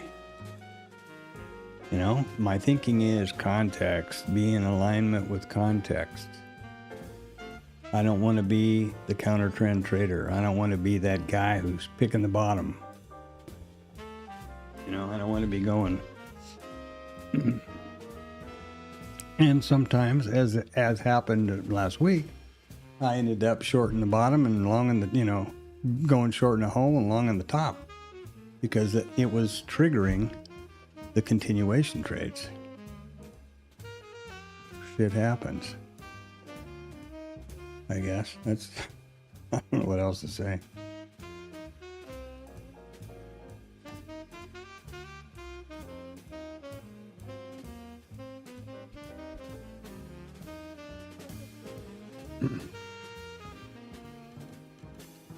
And it's probably worth pointing out that I have absolutely no problem not trading. I will not take a trade until I have the proper signals of my vetted trade in place. And if not, well, I'll stand here and jibber jabber to you guys until 1600 a day. You know, there you go. And that's, I view that as a fortunate thing, because some people just don't seem to be able to. And it has nothing to do with, I don't know, I won't say anything. Let me just say this, I don't think it has anything to do with who you are outside of the person, your trading self. You know, Monkey Boy can be a real big deal. I call it Monkey Boy, Monkey Mind. Tom talks about it like Jekyll and Hyde, whatever. My thinking about it is that we are a product of, whether you believe in evolution or creation or whatever, I don't think anybody argues with the fact that as a species we've been progressing, hopefully, or at least developing, changing for a long time. That's proven by the fossil record. I mean, that, you know. And way back when, we developed traits that kept us alive as a species, our ancestors, and therefore, by selective adaptation and selective breeding, those traits have cooked down to us, into our DNA, our neurologic pathways, our wiring. Obviously, if one of our extreme ancestors, was not risk averse and he saw the grass wiggle and went over there to kick the grass, he liable to end up somebody's lunch, in which case he would not pass those genes down.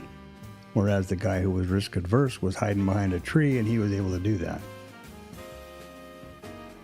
I think it's that simple. Now, so we have those things baked into our DNA and our wiring.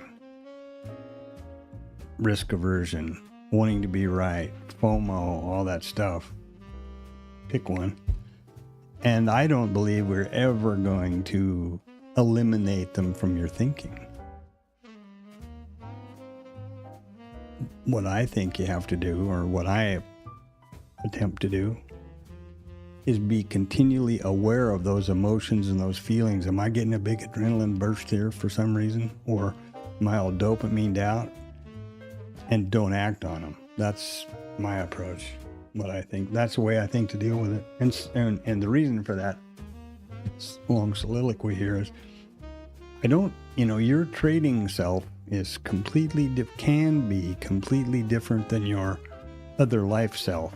Trading brings out, apparently, I don't know that it brings out those emotions particularly, but it provides more opportunities. For example, in your day-to-day life, how many times do you imagine that you would get FOMO triggered? Probably not very many. in trading, it can happen 10 times an hour, you know? So if you don't have a handle on that, I think you are not aware of it. And, well, thanks a lot. You know, I just tell Monkey Boy to go out in the backyard when he starts jumping around. And hopefully that works. One classic example is a fella I know, who currently trading, who real successful guy in his life. Mature, successful, medical profession. Son of a bitch can't stop clicking the mouse to save his life. I mean, he gets in front of the trading. He said he blew up and refunded like 20 combines in 1 month. Jesus tits, dude. And it's what I said, whoa, dude, you know. That's crazy. But I think it's easily controlled if you just recognize what it is and you know, accept the fact that you're an adult and you don't do that. I was reading some stuff that he posted somewhere else today. He's still trying to vet trades that don't have any rules. In order to vet a trade, they have to have specific rules, and those you have to capture a data set with those specific rules, targets, and stops identically the same without any discretion. Otherwise, you cannot possibly vet a trade or a system. And he's busy trying to, with no rules, no nothing. Well, dude, you cannot do that. So hopefully hopefully 2026 will be his year. Nice guy. He's welcome, you know, comes talk to me sometimes. Then he just kind of quit because I was telling him stuff he didn't want to hear. It's like, stop trading, dude. Use targets and stops. If people don't want to hear that, then they go their own way. Art or Fleetwood Mac, I guess. Okay. Well, here we are, all dressed up, no place to go.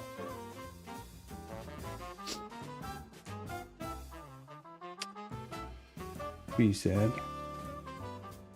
I better water up while this is still moseying around doing nothing over here.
Oh, we finally got the VPOC migration, huh?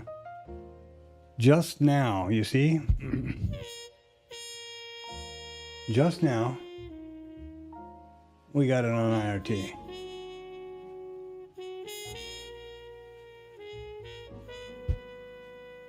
Boop, boop, boop, boop.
And here we go, some more of that VPOC migration. Boom, short. Boom, short, stop. Boom, short, stop. Yeah, I don't know. I think this is referred to frequently as a price check at aisle 3 over here by Tom. I think that's kind of cute. Is this still too high?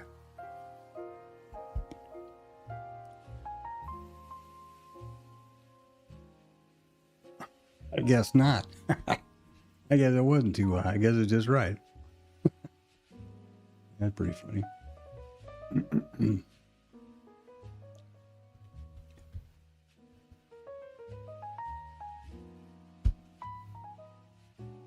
Now we're setting up for a situation where we could have an initial balance signal. Get this thing wound out a little bit more there. Because we have traveled above the initial balance low, okay? We come down and get the sequence of successive bars, you know, signal bar and the previous bar. I don't know how to refer to it. You know, it would be, it would signal an initial balance low statistic, and then we need to have the failure or continuation, or pullback or continuation, and then the trigger.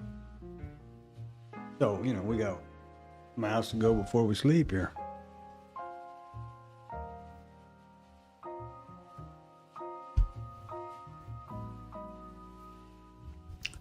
But it would be nice to get something just to sort of see if any of the stuff I've done for the last work I've done for the last few days has come to pass.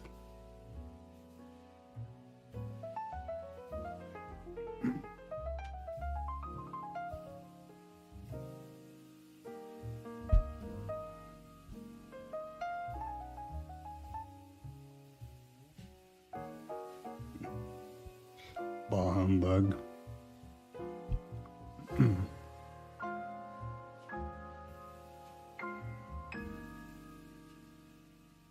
Let me point out that the 11th commandment, yes, there is 11 of them, thou shalt not diddle in the middle.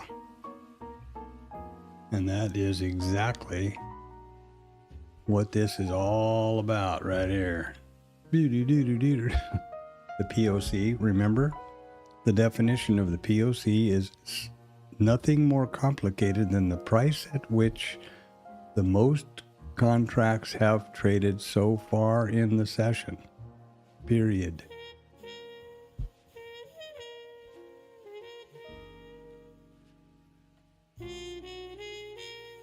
For a brief period of time, this was the price at which the most contracts had traded, 4,300 or something. Now it's back up here to 5. And you notice these are just a few hundred contracts either direction. It doesn't take long for somebody to do that. Now we're not going to get a signal now, because unless it closes above the POC, because that's going to negate the possibility of the signal bar. Again. Okay, who's doing this? Who's monkeying with me?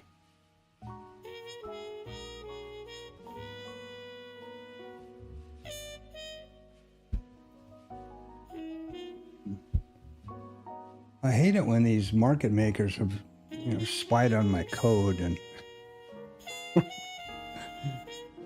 they sound like Alex Jones, or isn't that crazy idiot, screaming, crying idiot, that conspiracy moron?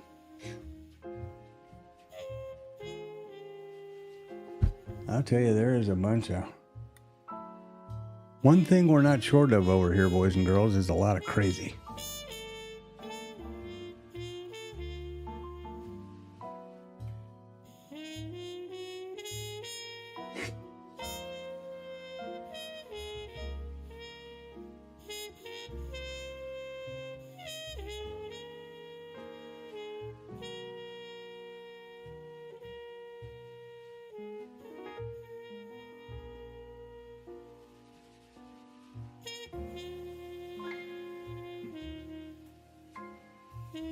That is for sure.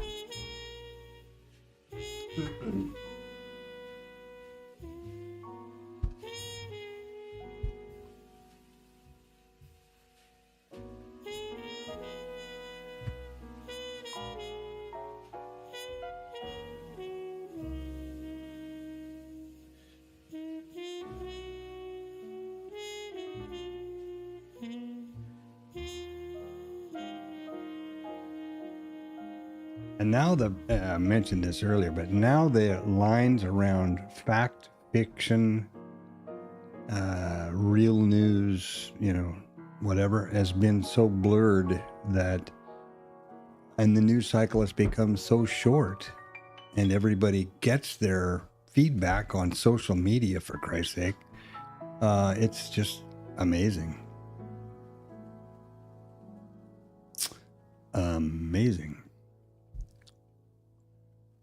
I saw something over the weekend, which is an example of that. If you're not from here, you may not be familiar with The Onion, which is a joke paper. I think it started in Denver, actually. And everything they put is crazy, and it says right on it, everything here is humorous and fake. This is all just exaggeration. And there's a website like that now, apparently, not The Onion, but another one whose name has evaded me. And it says right on it, none of this is actual facts. This is for humorous purposes, comedy, whatever.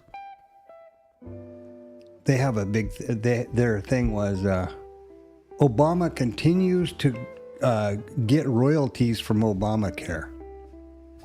Now, even if any normal, rational person thought about that for a second, you would know that that's completely impossible and crazy. But Trump retweeted that as a reason for why he was so against Obamacare and what a crook Obama was. He actually retweeted that article on Truth Social. And, all those people that follow that are just licking it up.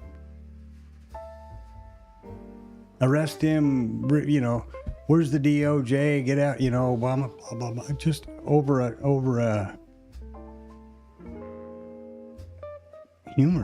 comedy article. Pretty crazy.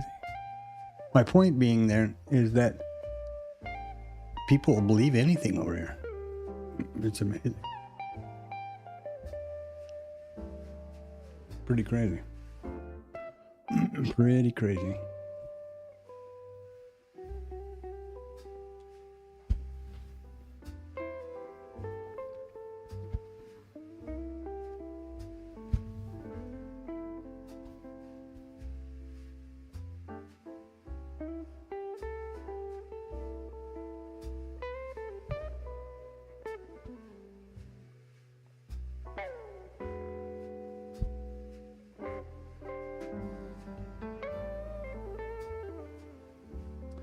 Well, well, well.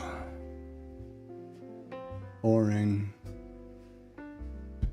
And this is the reality of trading. What happened here, boys and girls?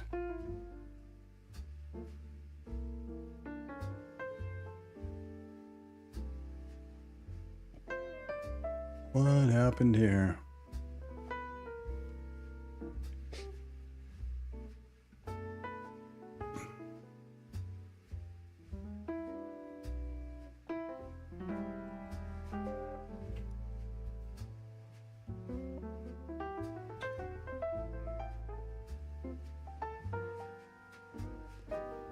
Oh, yeah. Okay.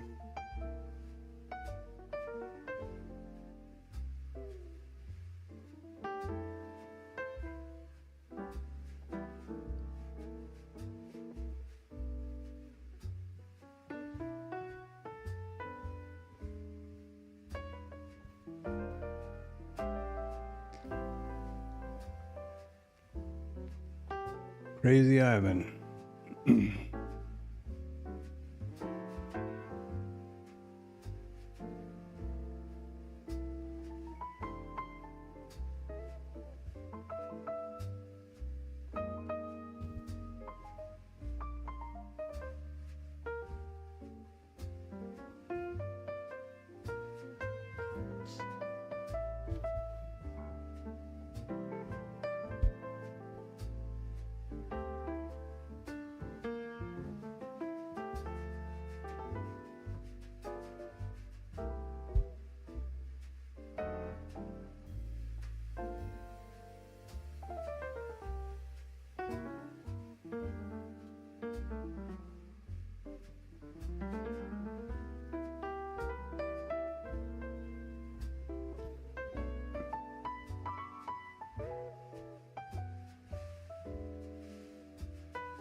Well, what would you think they're doing down here? Building a B-shaped profile, which is indicative of long liquidation. It might be.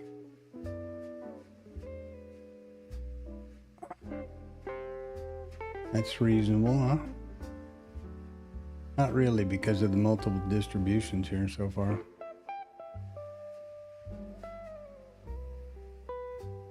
They catch a draft in this thing and catch us.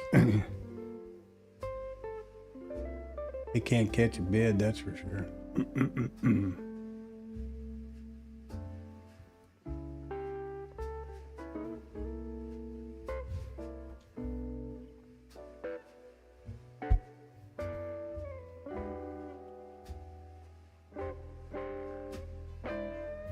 This is where the system becomes I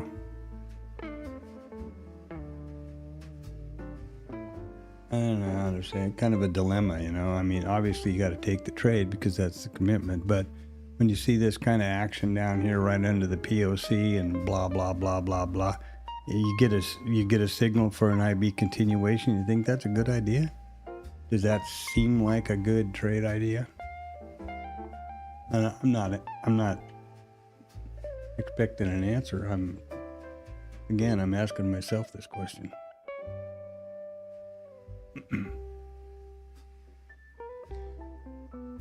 And now the answer to that could be, if you look backwards, what have we got? Well, we got lower highs and lower lows. What's that mean?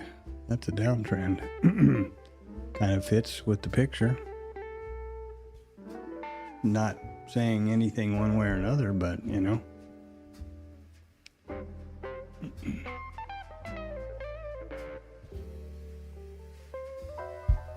The thing about trading I have noticed over these years is that you can come up with a saying to do with either side of any price action on any time frame. That seems to be a fact.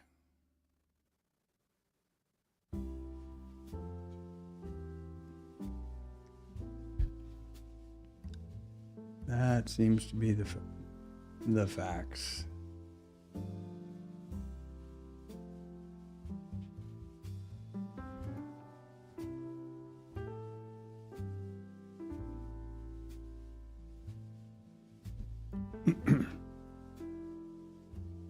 Hi, Panda.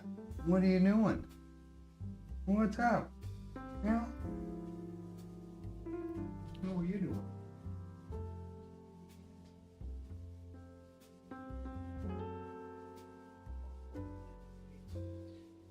Yep.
Well, I tell you, it's just Saved by the Bell, huh?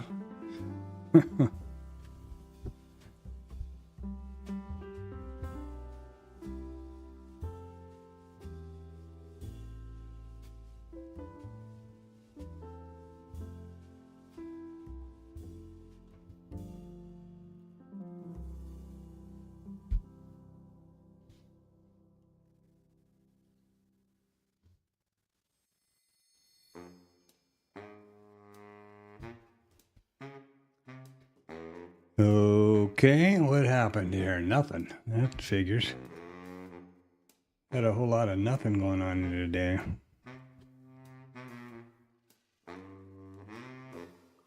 A better day to stand back, actually, stand aside of this market.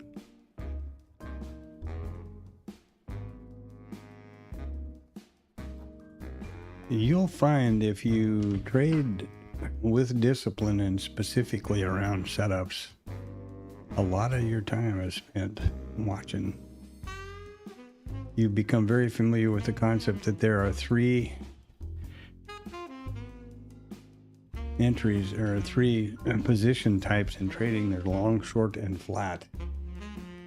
And quite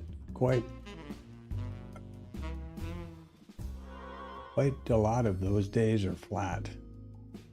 Big majority, I think.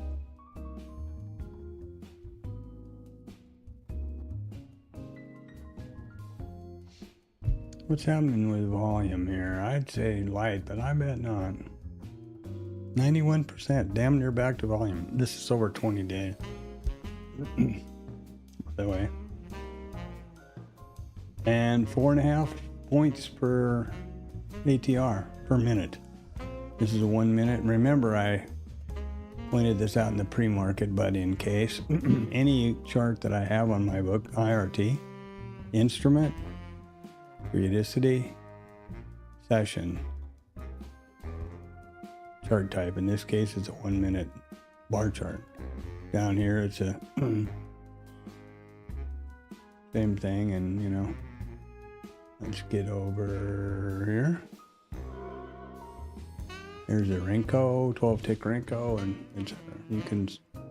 You can read that on all of them.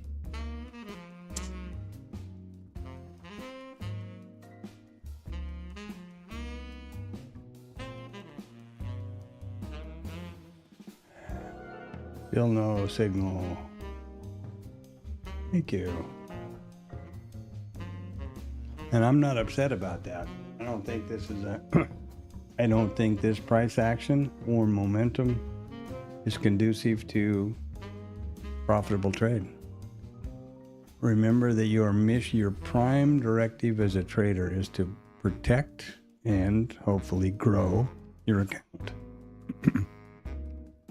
So you don't just, you need to be very, very aware and prudent about any decision to put your expose your account to the market risk. Only trade vetted setups. Only trade A+ vetted setups if you're that involved, that developed as a trader. Tell Monkey Boy to go play in the freeway, get rid of that sumbitch right as quick as you can. Excuse me.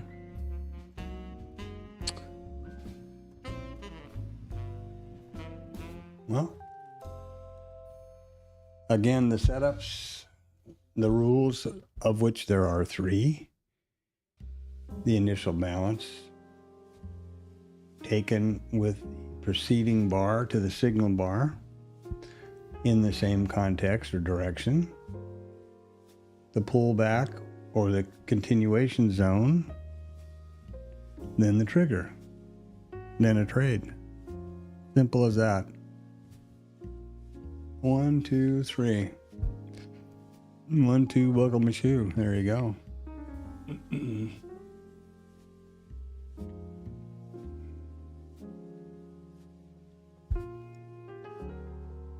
Wow, 10:30 already.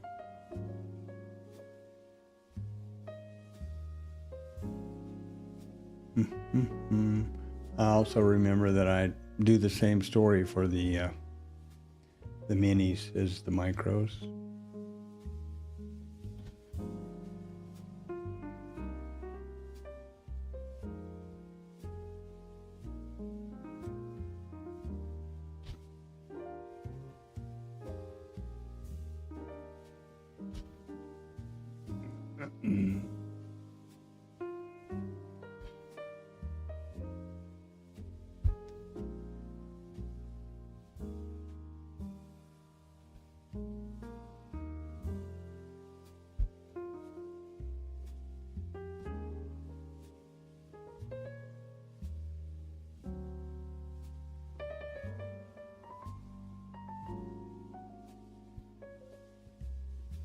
Notice there's no lag here.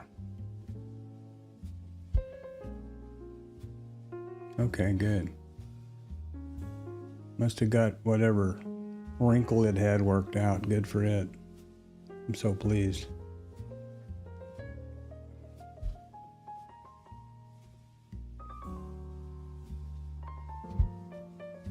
Hey, baby.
Well, are these guys ever gonna get it together here? Let's check.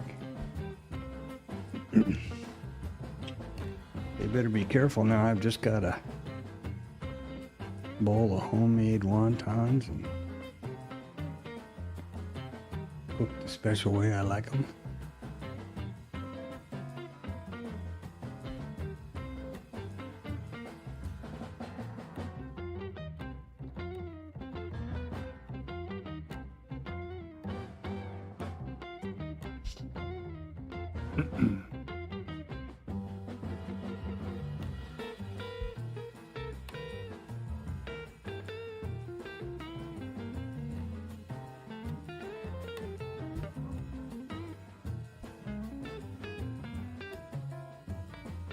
Oh, we could get a signal here now. There we go. There's an A. But we didn't get the A confirmation. There we go. There we got it.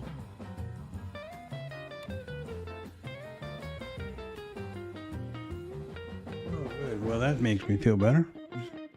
Oh, and you didn't see it. Isn't that something?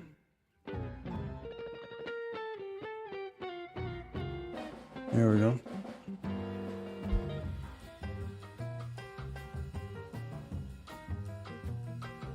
Let's see if this sticks now. I don't think it will.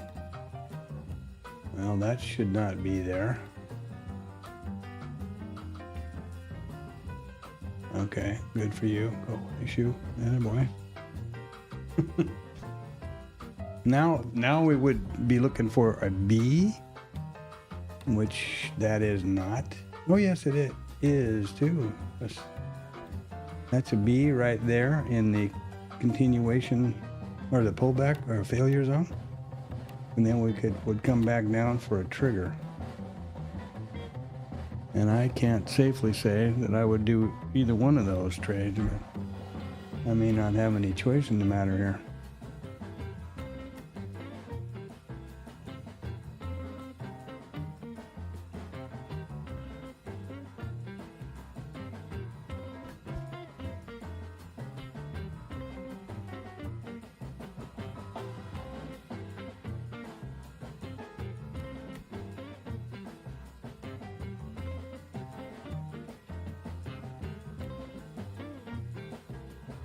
The signal is, or the system is taking a trade right here, right now.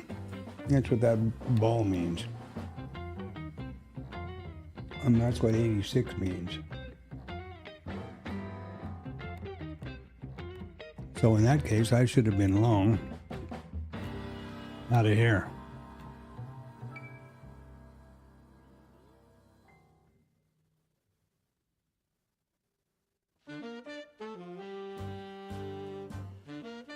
So let's get along over here and see what happens.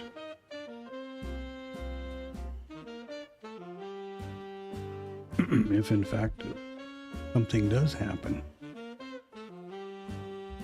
This is where it gets pretty dicey for me.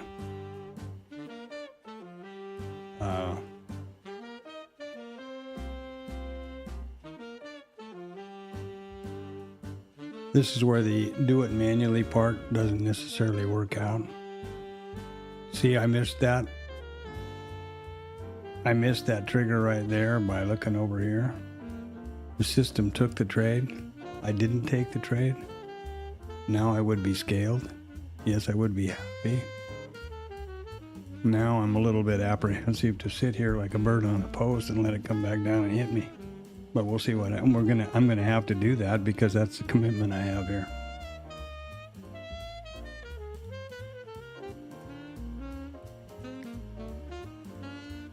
If it doesn't come down here pretty quick, I'm going to take that off.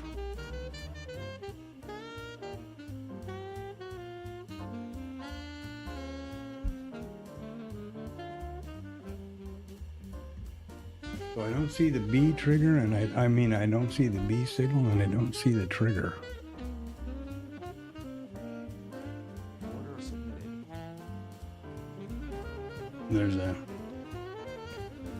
There is a trade entry 1. And now I gotta copy this and figure out what the hell happened to those.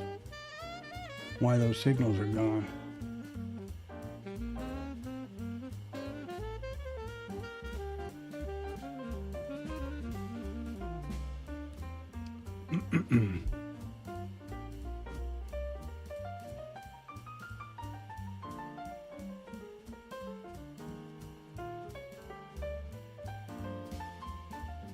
What the hell's going on? Oh. There we go.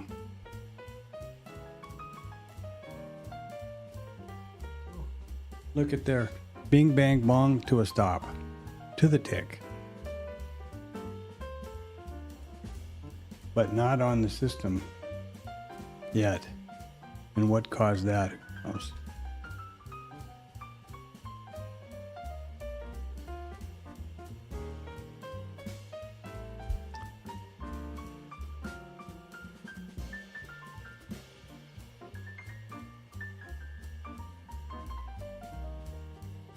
Well, something happened. That's got to be news or random risk, blue sky risk related. Oh well.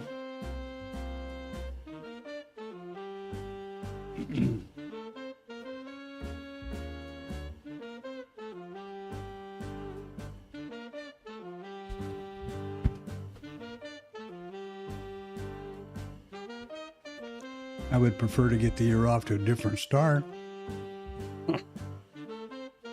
And I'm not sure what's going on up here.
This is the one setup that's been giving me continual grief. This is an IB low failure trade, which is long, specifically around those stops. And when I look at the stop right here, it is right there. Why that's not? I think this is the reason right here. It's got somewhere from the system this flag is being set to 0 unbeknownst to me, and that's a real freaking bummer.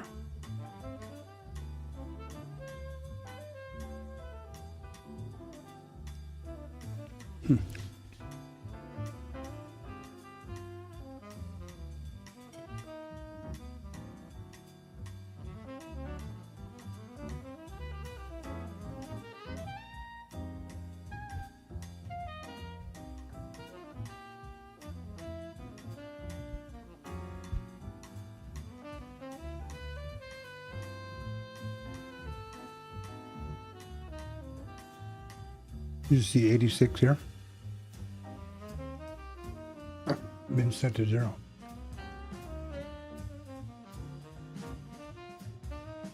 So have all the flags up here, which means it should be out of a trade. That sucks. The big one. And I don't mean that in a good way.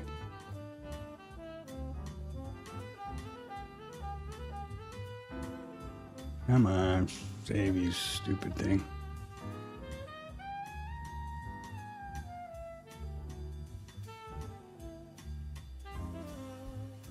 There you go.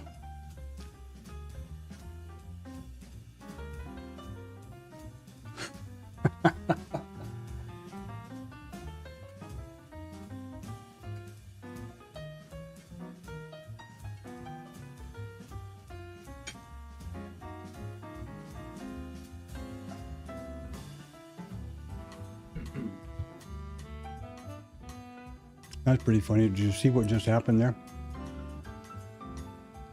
When I changed that flag, the A, B, and trigger are the conditions to take the IB low continuation trade, short, had already been met long ago. It won't take that trade because it was in a position. So the minute I altered the code for the long stop, it made this trade viable, and bam. That's an idiosyncrasy about IRT in that this is basically working off the backtest engine. This is designed to backtest, I believe. So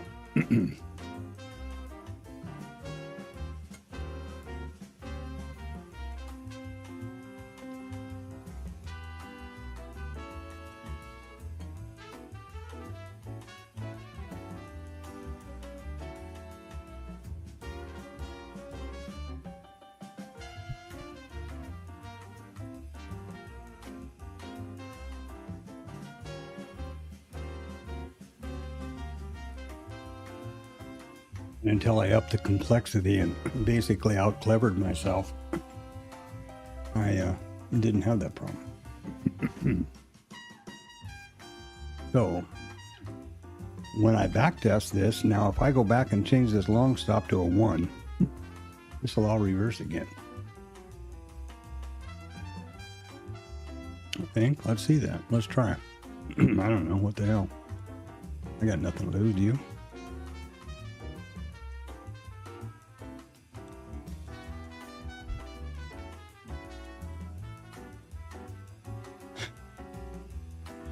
This is exactly why this is all happening in simulated, on the simulated side of IRT over here. And you imagine if this bullshit was going on my live account, I'd be having a goddamn stroke.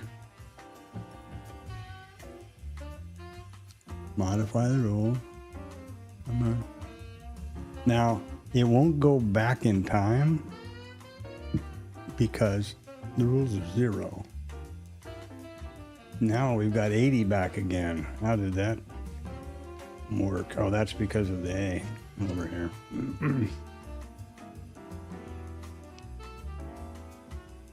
And I might be out clevering myself also with the trying to keep these statistics.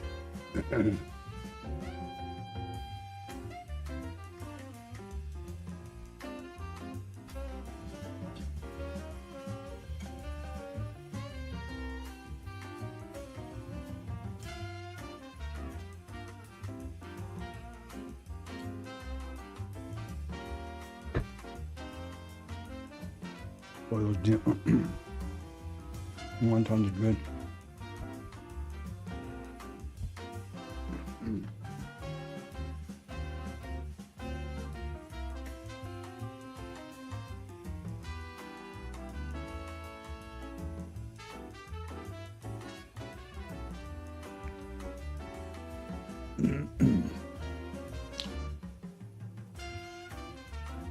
I'm not seeing any B over here.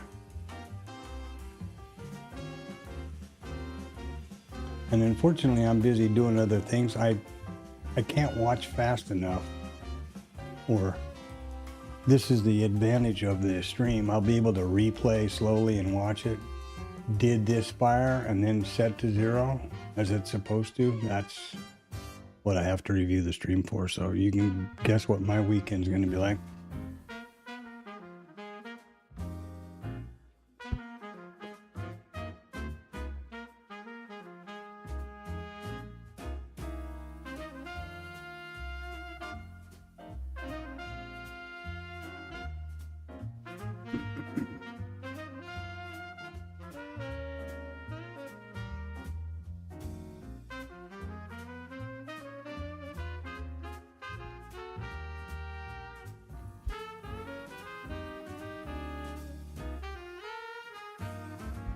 If I'm not smoking crack, this V1 was just a 1 a second ago.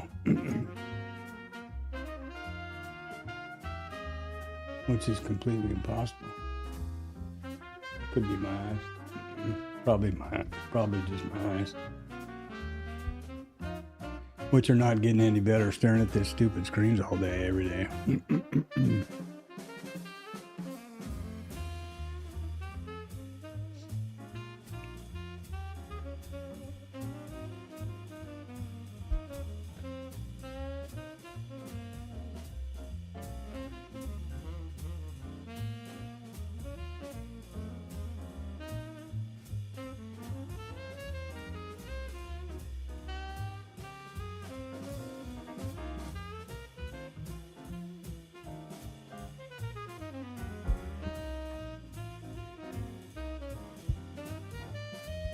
One thing that this system doesn't have, IRT doesn't have, that's really nice, is typical debugging or step through, where you can run the line of code one at a time and see if you're getting the results that you expect. That's something I don't have here.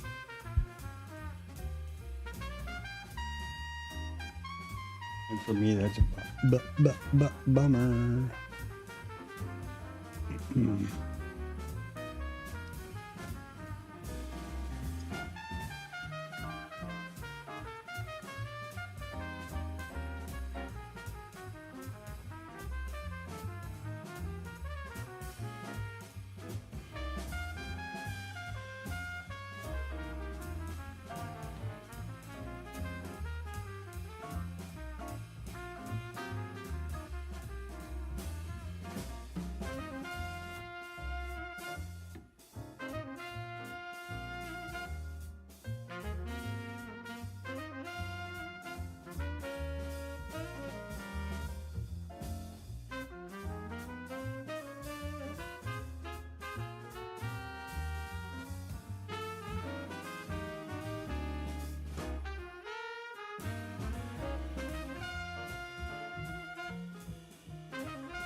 Well, timing is everything, huh? Had I gotten in right here when the system did, I would be risk neutral scale right there. But because of my delay and persistence, I waited till here. I mean, not because I waited, I threw the order on there, but I let it get executed there and took a stop. That shows you how hugely important entry location can be.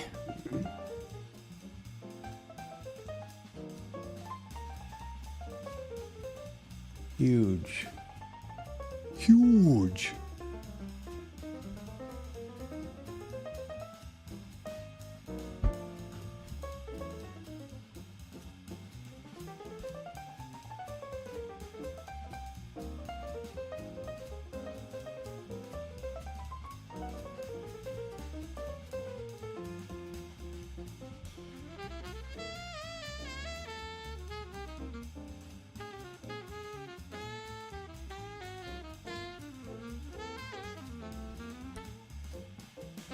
And I don't frankly know what to do about that. I don't know how to do that. The only way I would know to do it is to have the signals, have the system actually trade it, or be able to code the system into bookmap, I guess, or something. I don't know. Anybody got any ideas? I'm all ears here. I'm more than all ears. There was the system fire.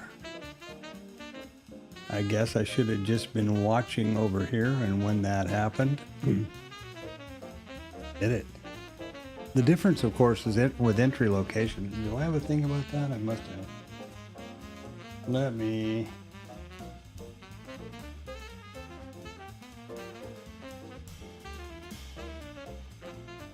Let me see.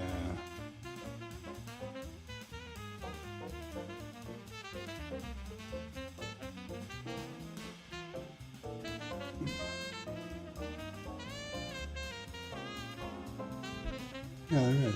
Okay. A really, really, really important to understand the importance. That's two importance there in a row. The impact that entry location can have. An asymmetrical trade location is just huge. This is a perfect example, right, that I was just talking about, you know?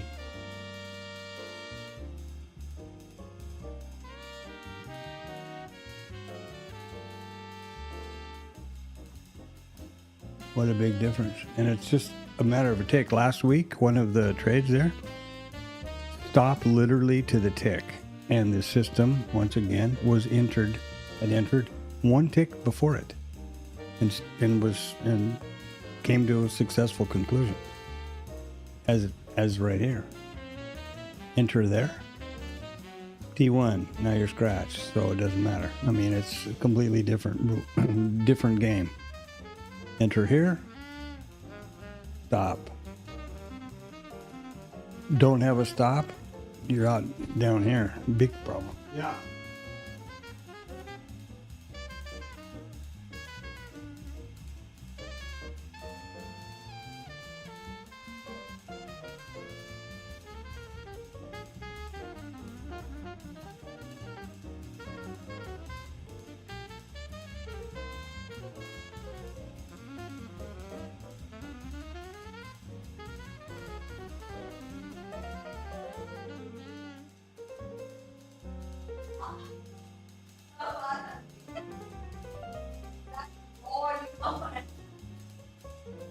Little babies do that too. Little babies.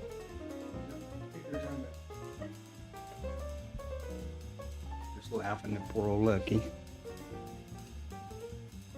Poor old Lucky. Yeah, so that's I don't know what to say.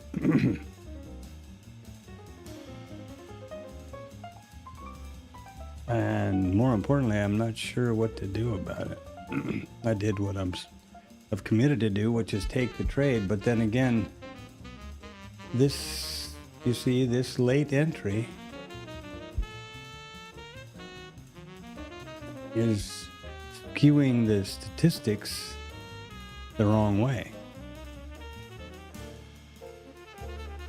I don't know.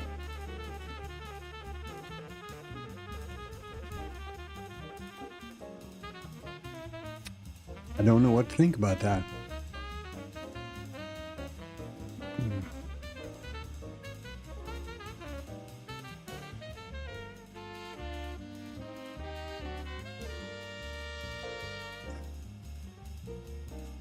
More importantly, I don't know how to maybe set the, now here's something I might try to do. Set an audio alert when the system receives the trigger, essentially, and then just enter market, you know, on Bookmap. The other option, of course, is to figure out, get all the wrinkles ironed out of IRT and trade with it. And, you know, Bookmap can go its merry way. But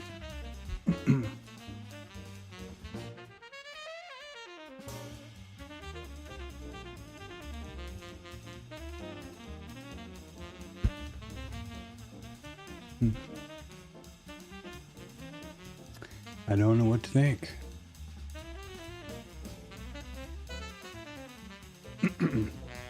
Any suggestions are definitely welcome, and drop them in the chat.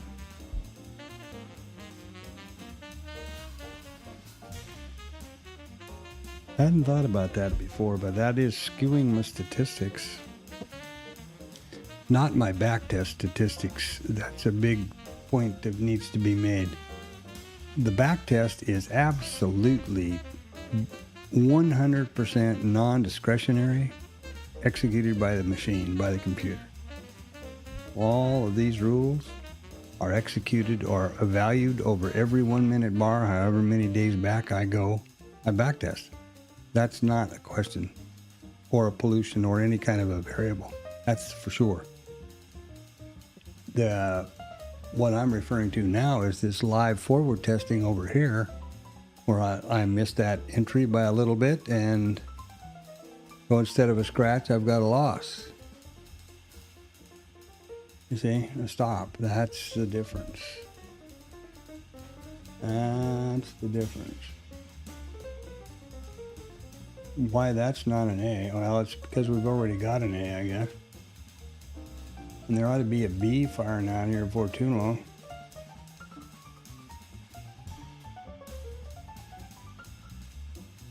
Oh no. What am I doing? This is IB low.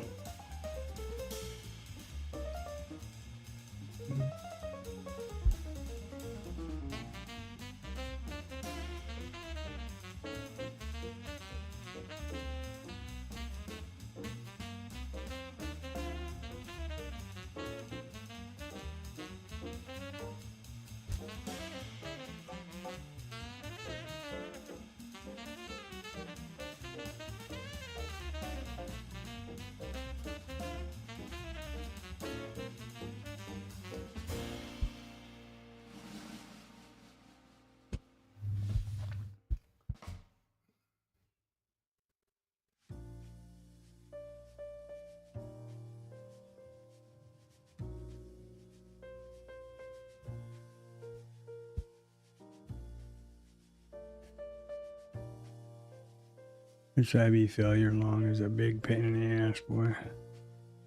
This is the one that's screwing me up right there.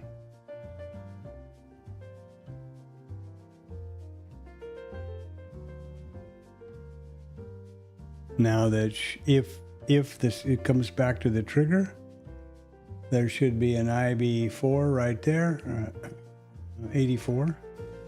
And if it enters a trade, it would be an 86.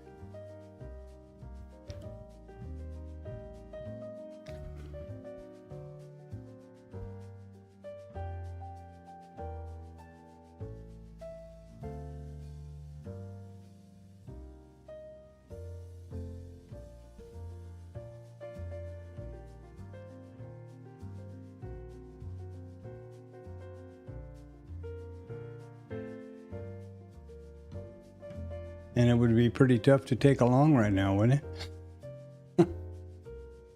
For me, anyway. That's where discretion may or may not help. Probably likely not, actually.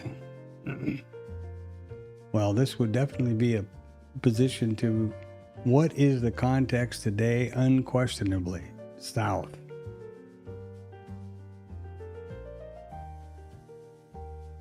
There was a long counter trend.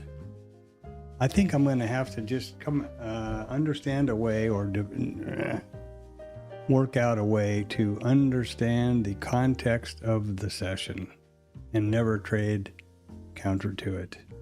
I don't do that.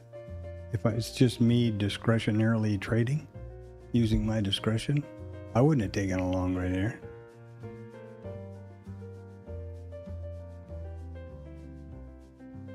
And I wouldn't take a long up here. If it comes down to this trigger, I wouldn't do that.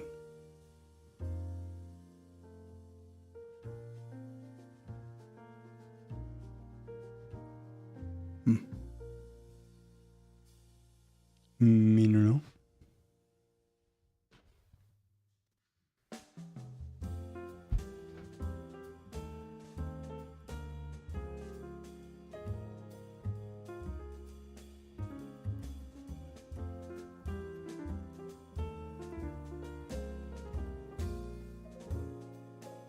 I realize that that's counter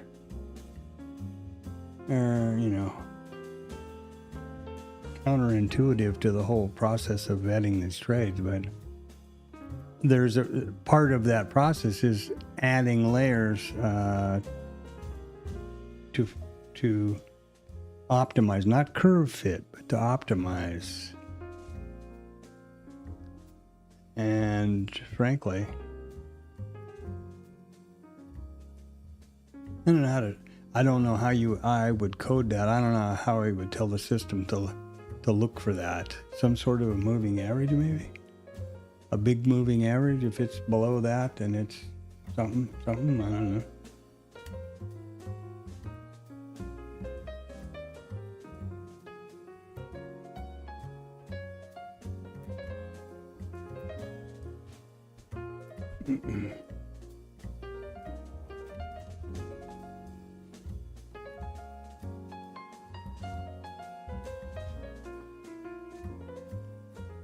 Zigzag, swing, you know, zigzag maybe, pivot points.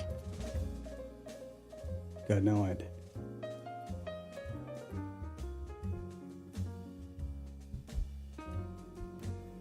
One big move, a big frickin' moving indicator.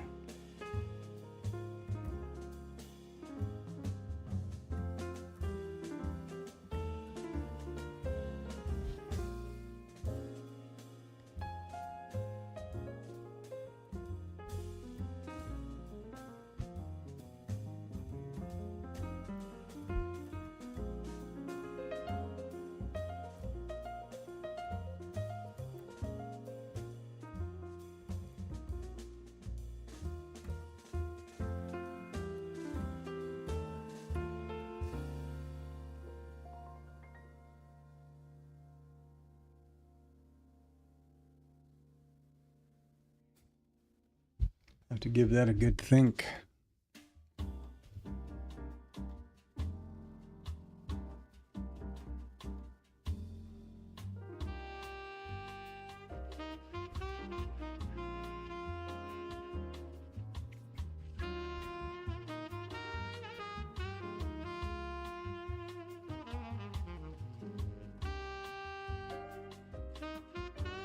And I don't use any indicators on my book map or IRT, you know, but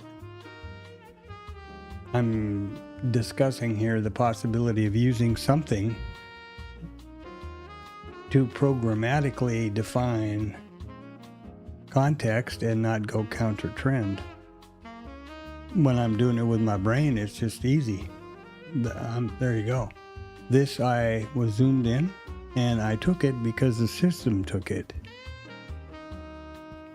Now, when you get rid of the stop and the erroneous signal, look what happened over here. It actually took a short and is profitable in the direction of context. Yeah. I think I need a shower.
Another important thing to understand about this whole story is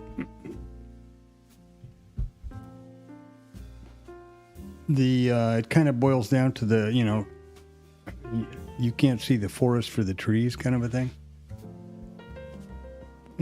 When you're looking at this, when I'm looking at this one trade right here, right now, in the minute, in this session, etc., it has an impact on me psychologically, monkey boy, all that stuff, and I want to try to improve this or as best I can. When you're doing a back test, 500 trading days, several hundred trades. Here, let me just, I can actually show you this. I typically go through back testing later, but what do you got? Let's do it now.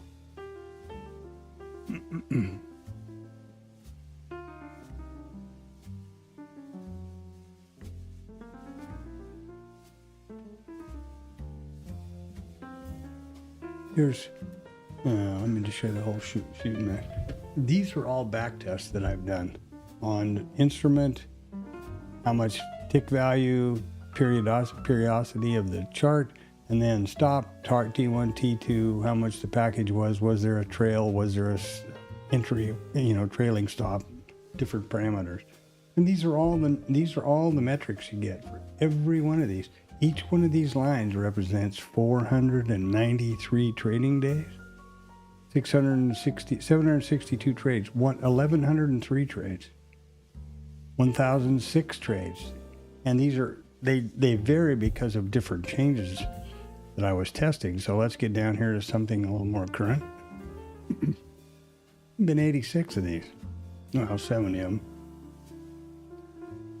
494 trades, 849 trades. Winners, 381, 67 bucks. Losers, 233. This is wrong, and I'm trying to figure out why.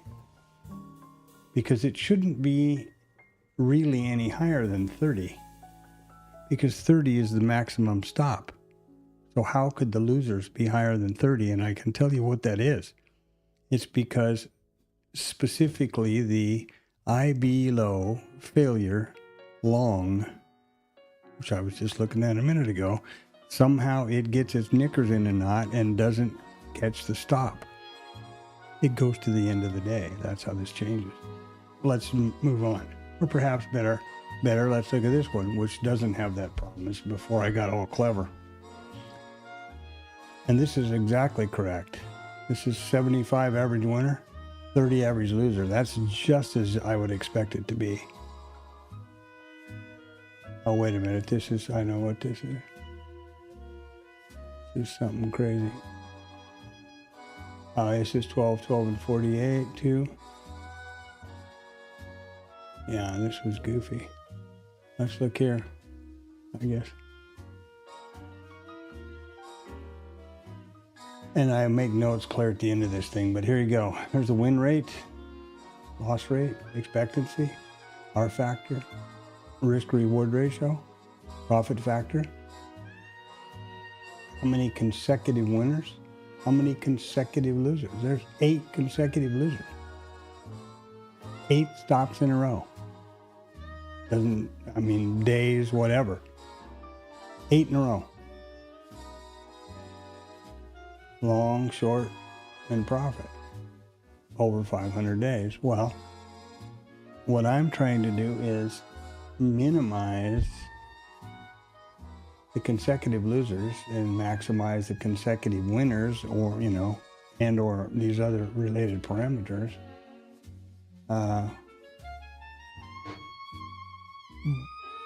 But when you're in the thick of it, right on this, at this moment,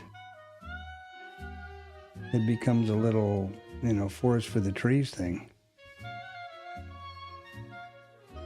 Like, I don't know how many, and this is something I don't know how to do either with IRT, is add metrics to be captured by the backtest. I don't know how to add, or I'd have to stop and think about, how do I add how many stops consecutive or not, resulted in taking a counter trend trade. The only way I know to do that, which I've done to a certain degree before here, is to devise a method to filter for no counter trend trades, like I was just talking about, and then run that back test. Put that filter on and run that back test. If you have a substantially better profit and substantially less consecutive losers, then that's a good idea. If not, it was, back to the drawing board. That's the only way I know to do it. And what would be the good filter? Well, there's zigzag could be there. I mean, there should be no question that this is the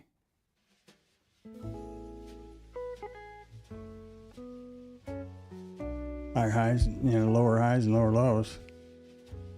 Boom, context is down. But how do you determine that? How do you filter for that in the moment? Sure, it's below the VWAP.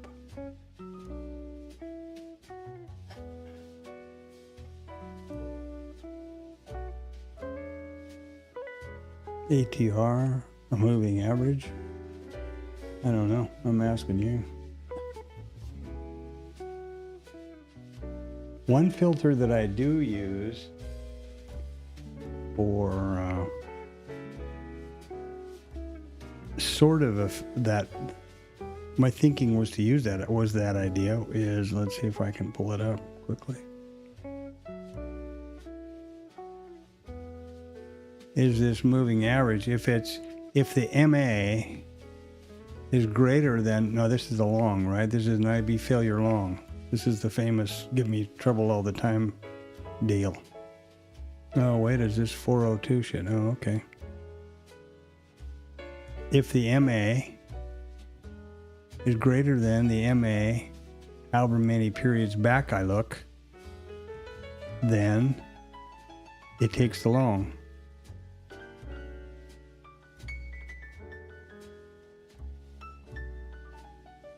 And I set the MA period and the MA look and the look back early in the way before the things get moving. In the main, which is where I set up all the various parameters. Right here. So here's the moving average period. It's set with the VPOC 66. And VPOC 67 is the look back. So this is, if it's a 10 period moving average, it looks back one period. And if in the case of that long, was the current higher than the previous, then it's thinking that there should be an uptrend. Now, you can turn that on just for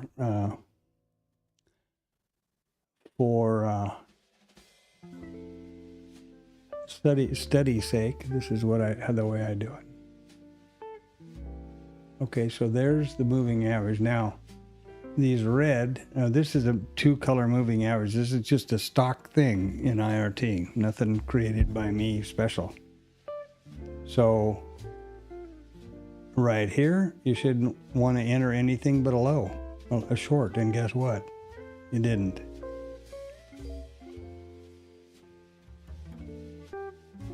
And over here, should only enter a long.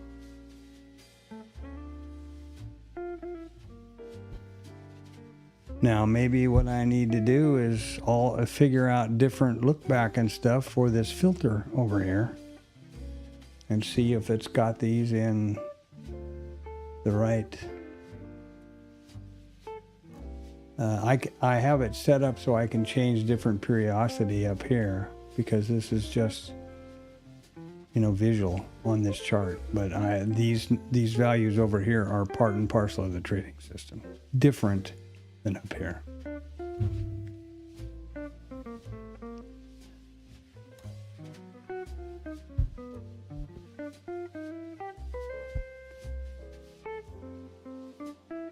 Hey, Panda, baby. Dad's trying to think. Don't laugh. Okay.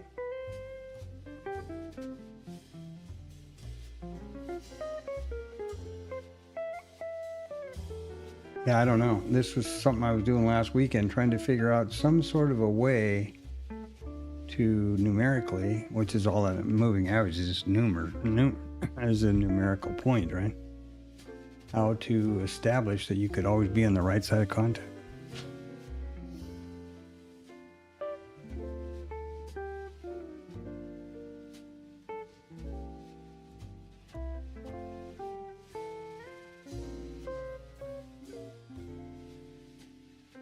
In fact, since we're just talking here, that's what this stuff is about. This ergodic thing is something I fished out of IRT to try to come up with some sort of a numerical value to keep on the right side of price, on the right side of the context. I have no idea how the goddamn thing even works, to be honest with you. But it looked pretty fancy. Hey, Panda. In and out of the closet, huh? Okay.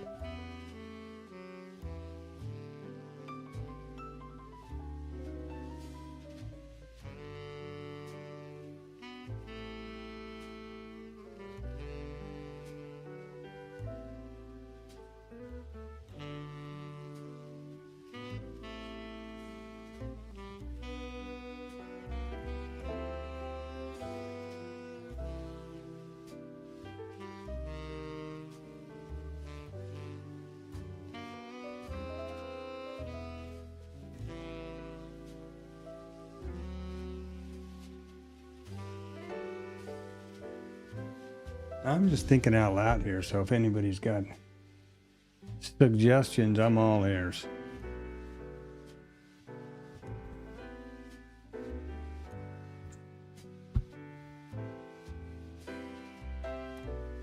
All ears.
Yeah.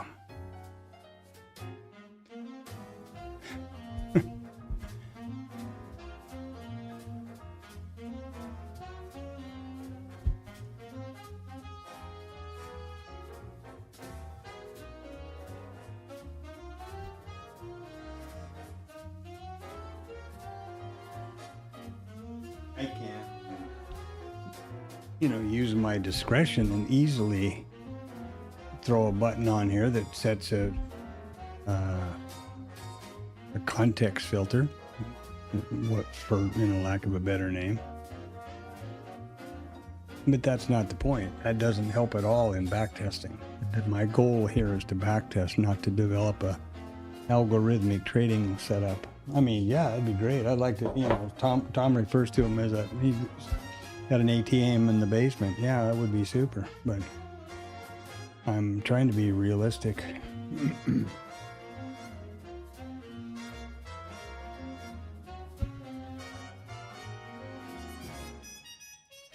Trying to be realistic.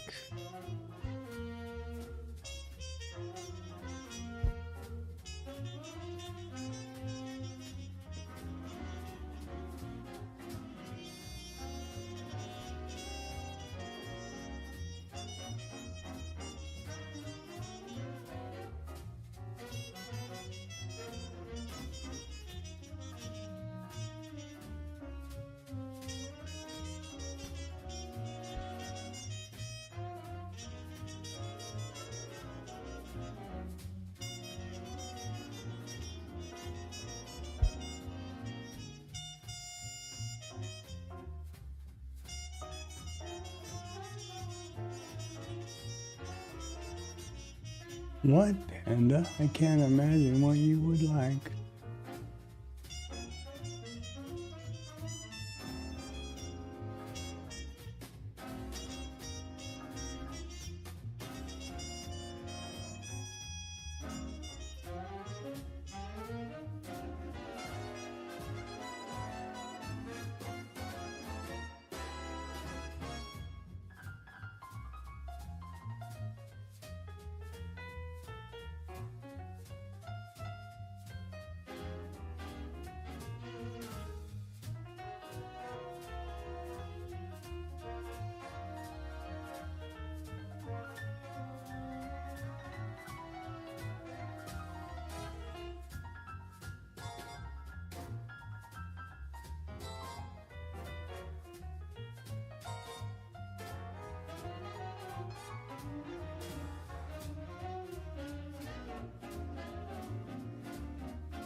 What I'm thinking about here is a zigzag. Oh, got a long. Nope.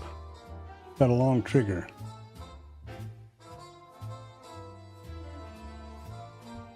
Yeah, there it is right there. There's the long trigger right there. Am I taking it? And no. So where is it? It's right here. And here's another reason that I'm saying no. There's no range here. There's no range requirement, or as Tom likes to put it, meat on the bone. But if you got in right there, it's 86. That's 4 points. But that is diddling in the middle and right there, and I'm not going to play that game.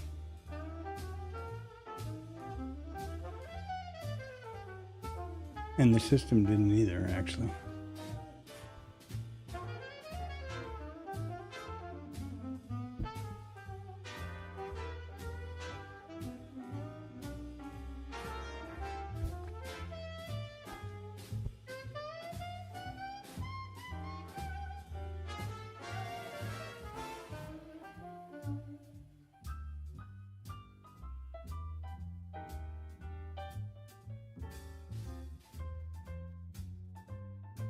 So that would be a real good idea, to be some sort of a criteria that it's X amount of points, ticks away from the POC.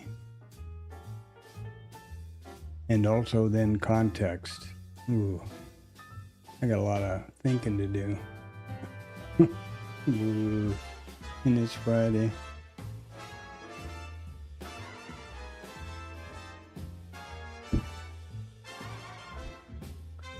Pivots. I thought I had pivot points on here. I know I have them on my other deal over here. Right here. Fractals, it's called. See there? Boom, boom, boom. I know how I can do that. Can I copy them and slap them somewhere else?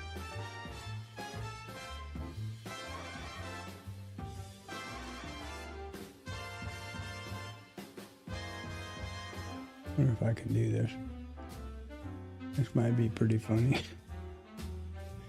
Careful, it may blow.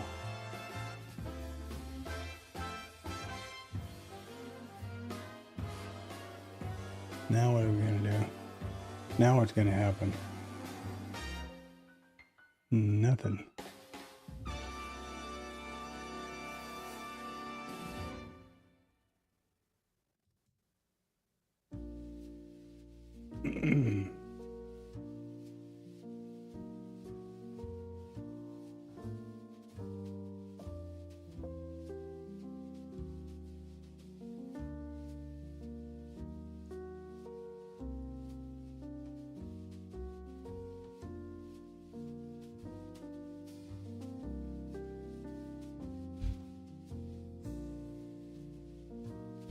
I guess I got to put a fractal on here. I don't know how to, I don't know what, that button ID didn't work very good.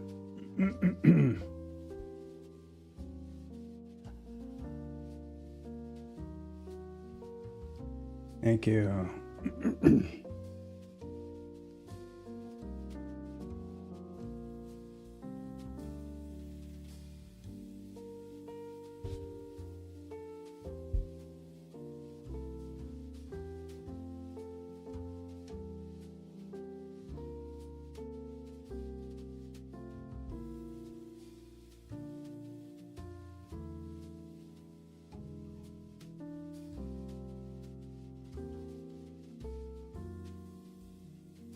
I have no idea what I'm doing, by the way.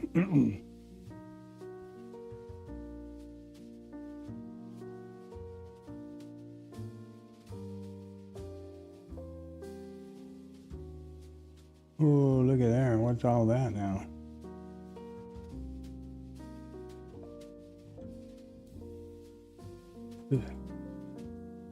No.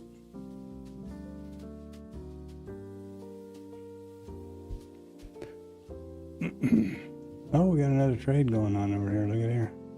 Got a loan. Well, that's not going to work out well. I don't think.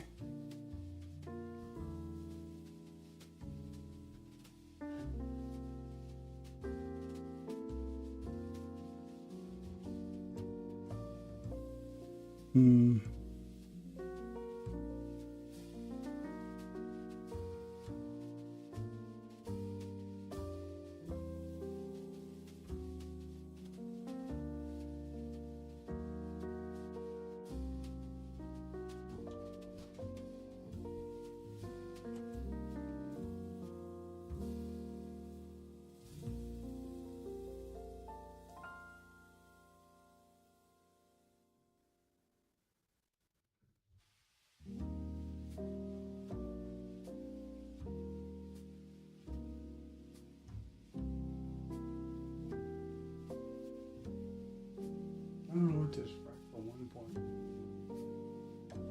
whatever it is.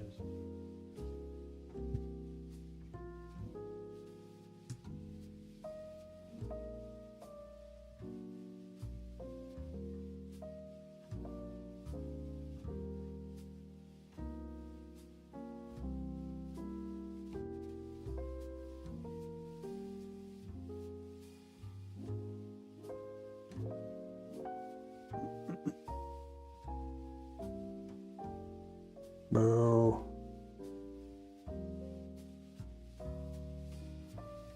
I know how to handle this. Delete. El delito, el button. So what in the hell does this do? I'll be the first to say I have not. So this is a lower high, and a lower low. There's lower lows and lower highs.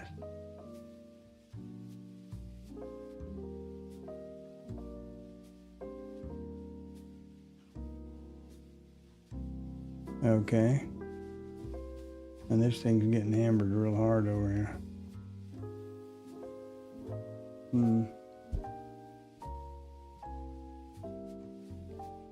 And it got stopped out. So there's that all cleaned.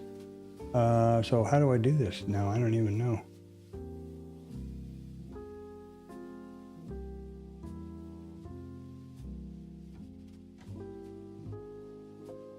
I guess this is the fractals up here.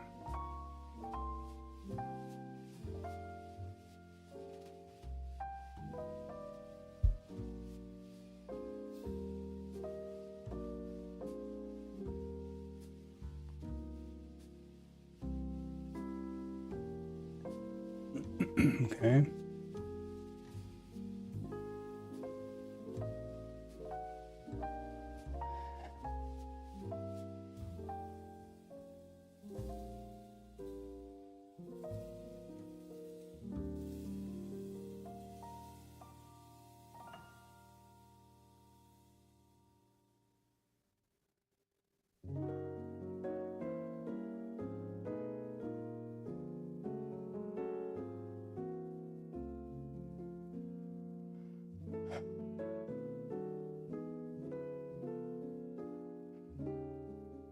Okay, look at here.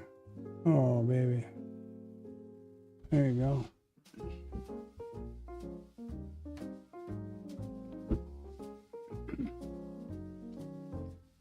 Well, so yeah, this thing has now got its ass in another knot over here.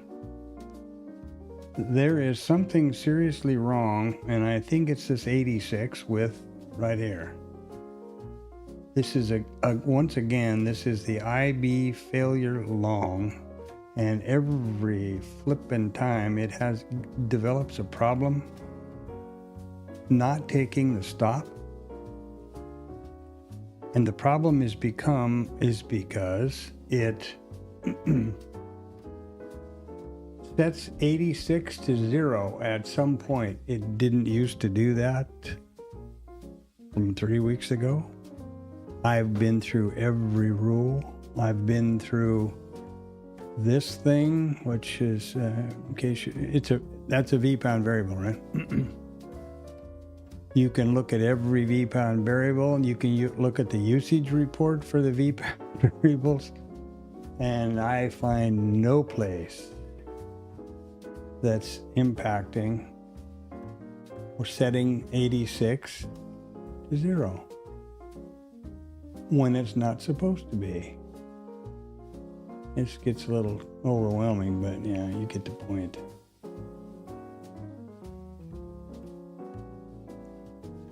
It's maddening. And it just started happening out of no place. So, just, marvelous.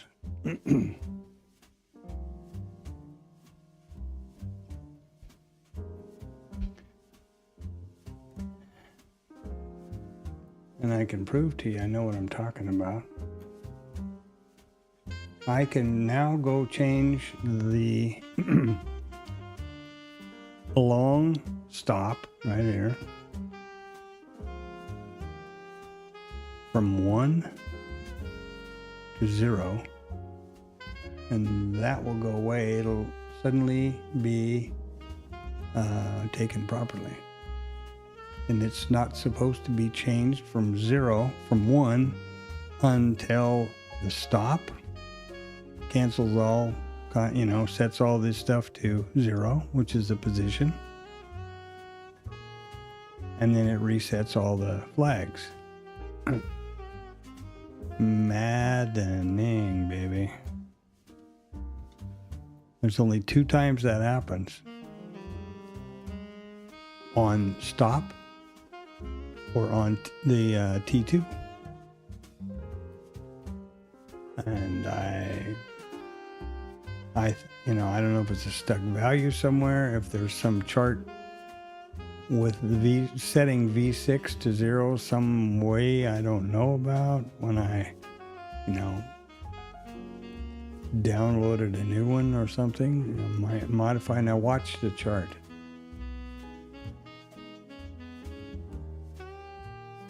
There you go.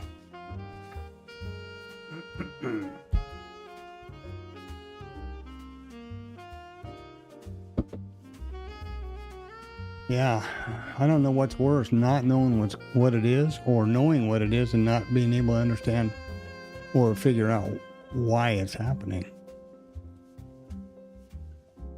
Pretty crazy. Pretty crazy.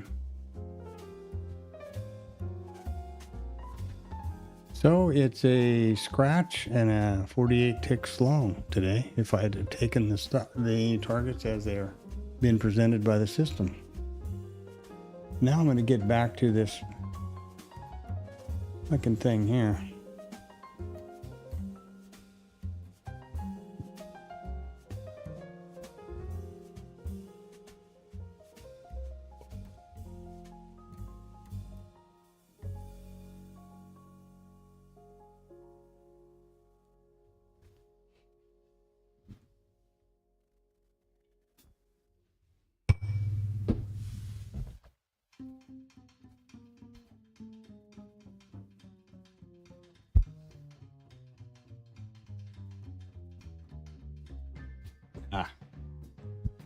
Maddening.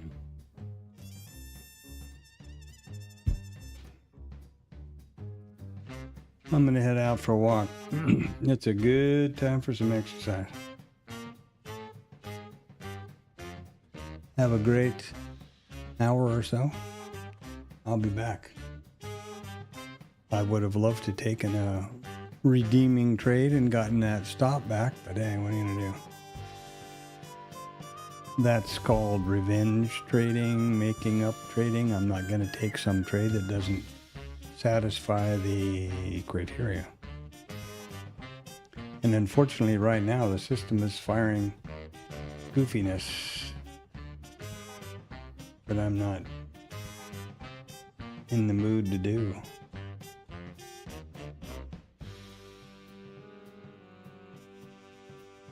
I mean, I'm not going to make them up. That's another thing humans do. Back to Monkey Boy.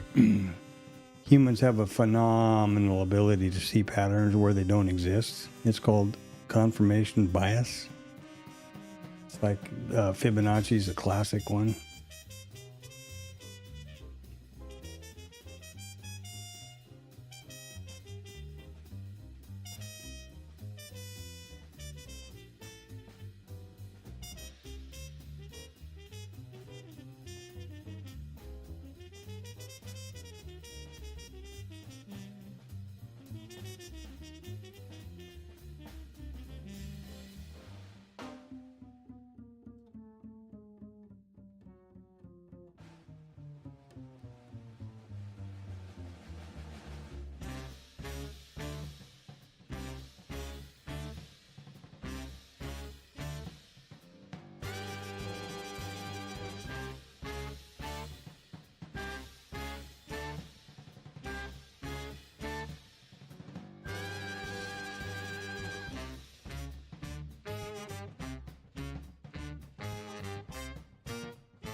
The gentle April rain that stained the window panes last night is all but gone, but lingers on in scented clouds of air. We watch the town awaken to the trembling morning lights. You're so near and spring is everywhere. We danced until the stars came out and spread across the sky. The wee small hours of morning all went by and day is here. We won't give up our dancing and across the floor we fly. When you are near, spring is in the air.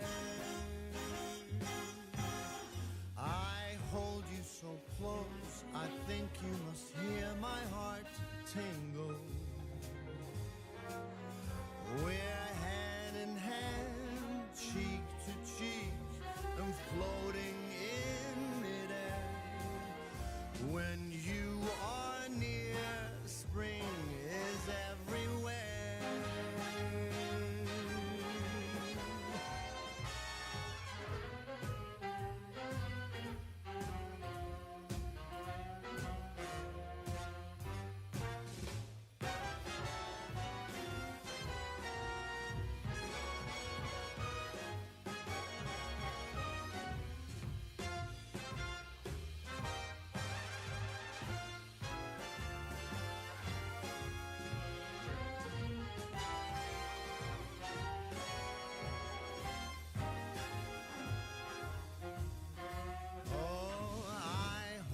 So close, I think you must feel my heart tremble. We're hand in hand, cheek to cheek, we're floating in midair. When you are near, spring is everywhere. We dance until the sun is down and stars are in your eyes. Spring is here, I feel it everywhere. You're so near and love is in the air.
Oh boy, what a beautiful day to go for a 3 mile jaunt there. It's 75F, which is about 24C. Really beautiful. Great use of time. And I can monitor the stream, but I can't talk. That's another advantage of doing streaming to YouTube.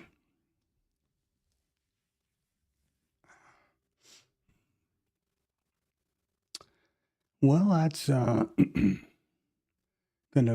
try to work harder now this weekend on the. First, I'm gonna figure out for sure about this long story, and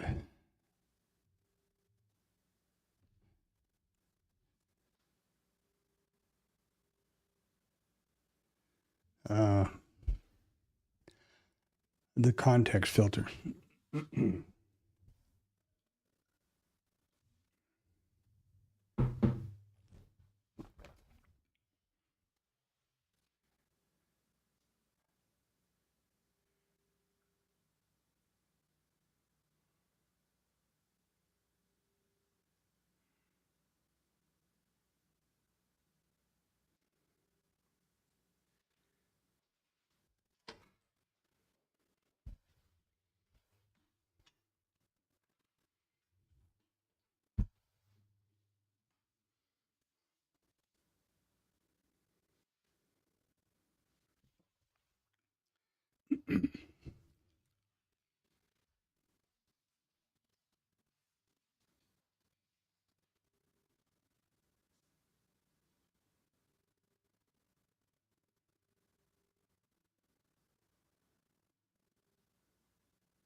Yeah.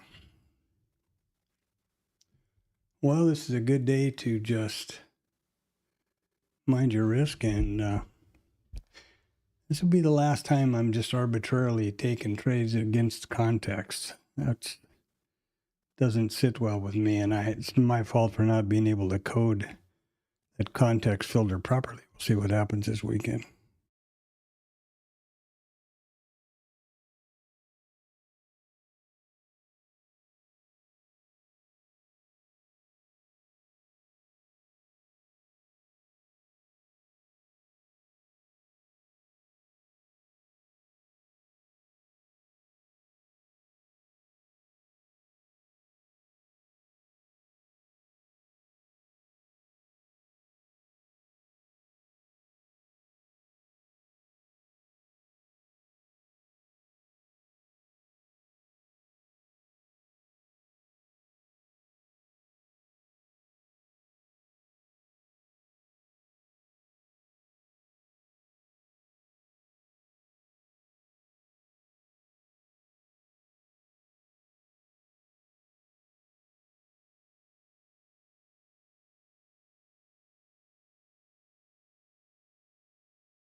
Well,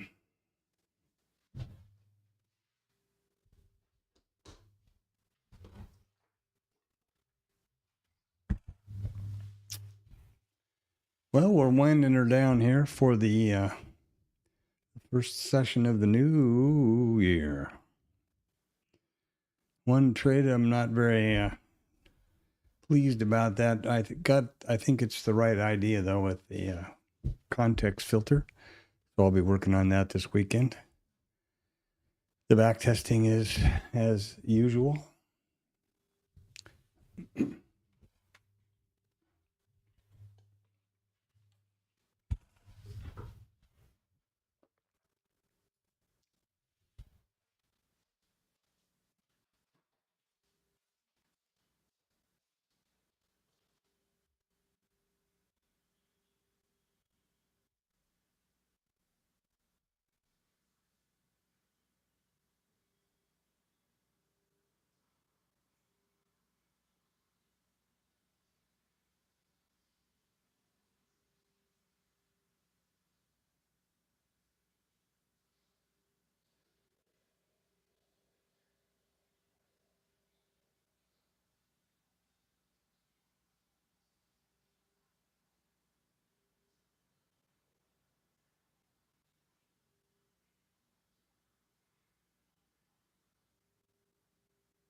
Yeah, I like that idea. The context filter is a much more assertive context filter.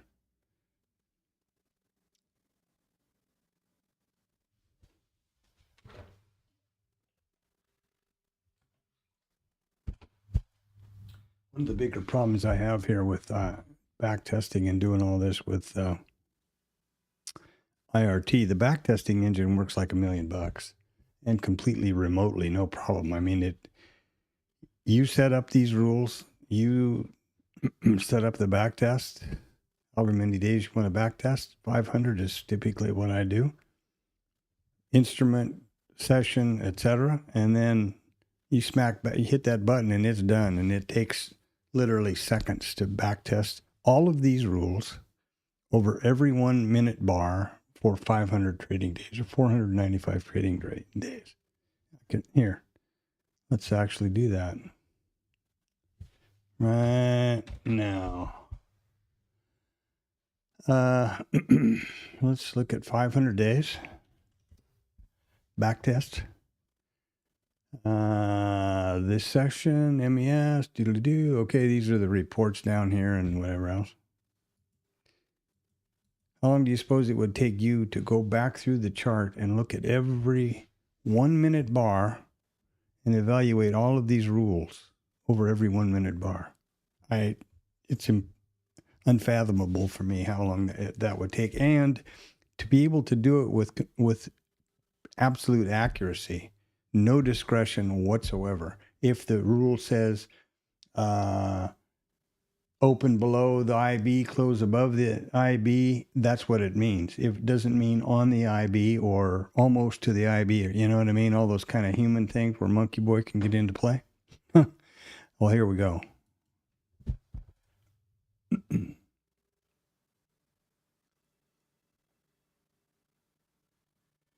There you are. Took 8 seconds to backtest 495 days, every one of these rules over every one of 218,179 1 minute bars. Isn't that phenomenal? Is to me. These computers, I think these computers are going to catch on, you know. Pretty amazing. Pretty amazing. So just look at some of the parameters that are achieved here. First of all, I'm not going to go through the whole in detail, but there's 966 trades, 489, 477. That's the total. That's the gross profit. Here are the, come on, this thing gets a little bogged down. It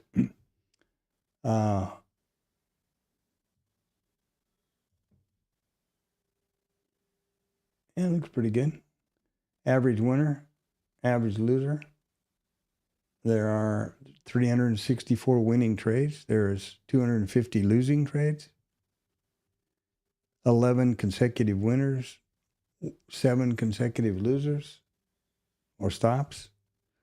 And then the real meat and potatoes here for as a trader doing back tests is this particular study, which is right there. That is every one of 966 trades starting at 9:45 in the morning on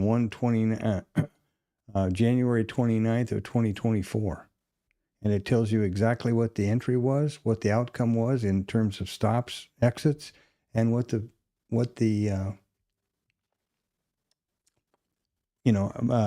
unfortunately, IRT doesn't operate in ticks on these kinds of reports. And I typically do that. I always talk about ticks.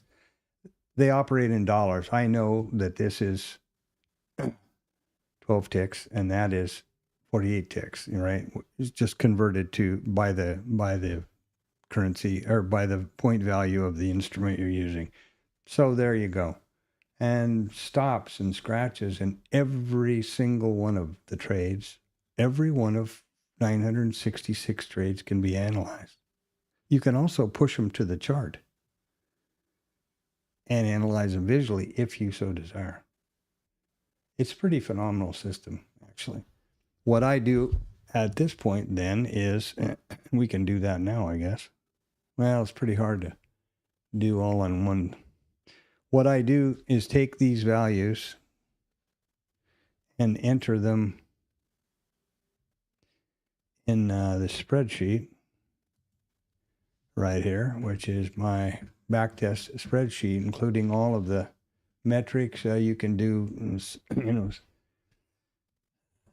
standard deviations and Sharpe ratio and Saltino and everything else. And it does all the calculations in terms win rate, average loser, average expectancy, R factor, on and on and on. We could enter this one, I guess. What I'll do is off screen.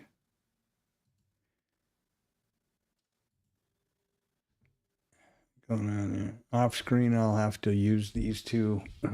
I'll keep these open and I'll be inputting the total trades and everything from these two reports. So let me move them over top of Bookmap over here so I can do two things at the same time. Come on.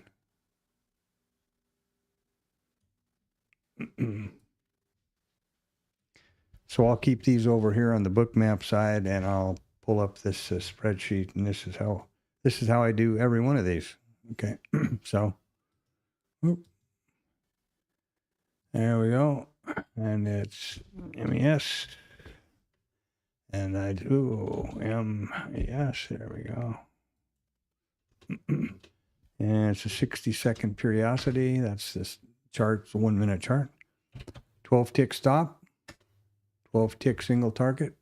T1. 48 tick T2. And it's 2 contracts. There's no trigger. There's no scale. There are 495 days. So now I'm entering the values here, 495. I'll enter this stuff over here, and then I'll enter the individual trade things. So there are 696 trades. There are 966 trades. Boy, dyslexia is a wonderful thing, isn't it?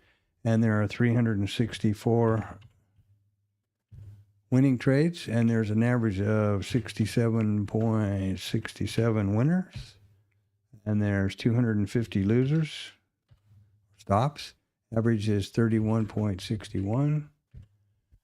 And then we can jump down here to consecutive winners is 11.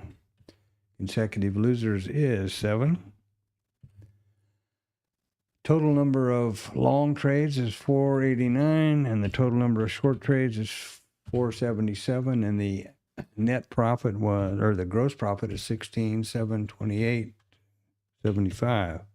Now, I have calculated based on the commission and the commission fee and the net P&L and all that stuff, and I don't mess with as I said, with the sort Sharpe ratio and those other things to do with these back tests. But there you have it. Now that is an accurate back test that you can hang your hat on. In terms of parameters, expectancy, R value, R multiple, R factor, whatever you want to call it, risk to reward ratio, expectancy, and your win rate and loss rate. That's this tells you that if you're taking these trades, and this is all based on these rules, right? These rules, then you can expect these results. That's a back test. That is a vetted trade. You can tell someone you have vetted your trade. That's what I'm doing. Okay, so, wow, damn, it's almost, I'm way behind here. Sorry about that. So it's the recap time of day, isn't it? Okay, what did we do here? Well, context was down. This trade fired on the system, and I took it mechanically, as I have committed to do, even though I'm not going to do that anymore. I've talked about that already. And this is also, now this is, who the hell knows what this is about. So our context was basically balanced, B-shaped profile.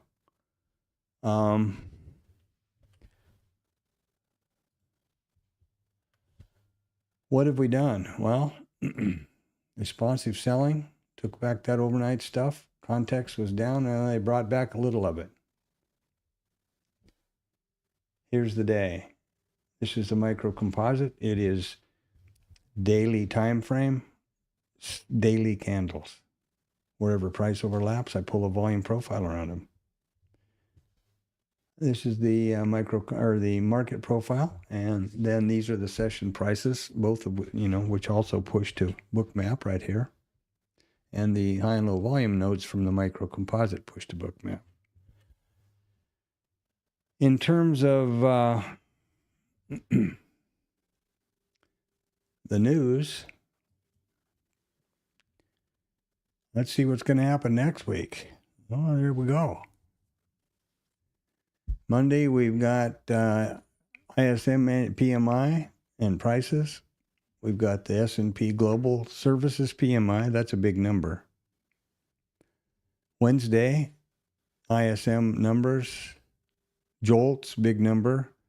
We're building to the biggie here. Initial jobless claims, and here's Trump's Friday, baby. Non-farm payroll, 7:30 Friday, first Friday of the month. What do I say every day about consistency of reporting numbers and the difference between that and blue sky or unrecognized risk? So it's going to be a big week for numbers reporting, and hope to God we can get back to the markets as we're used to, without a bunch of political nonsense in and out and up and down and back and forth, and we can just get some reports out the door and trade our market. That's what this is about. This is investing.com. It's completely free. You can pay for it if you want to. I'm sure they'd be over the moon if you did. And you can filter it for any time zone, any reports you want. Also, they have earnings.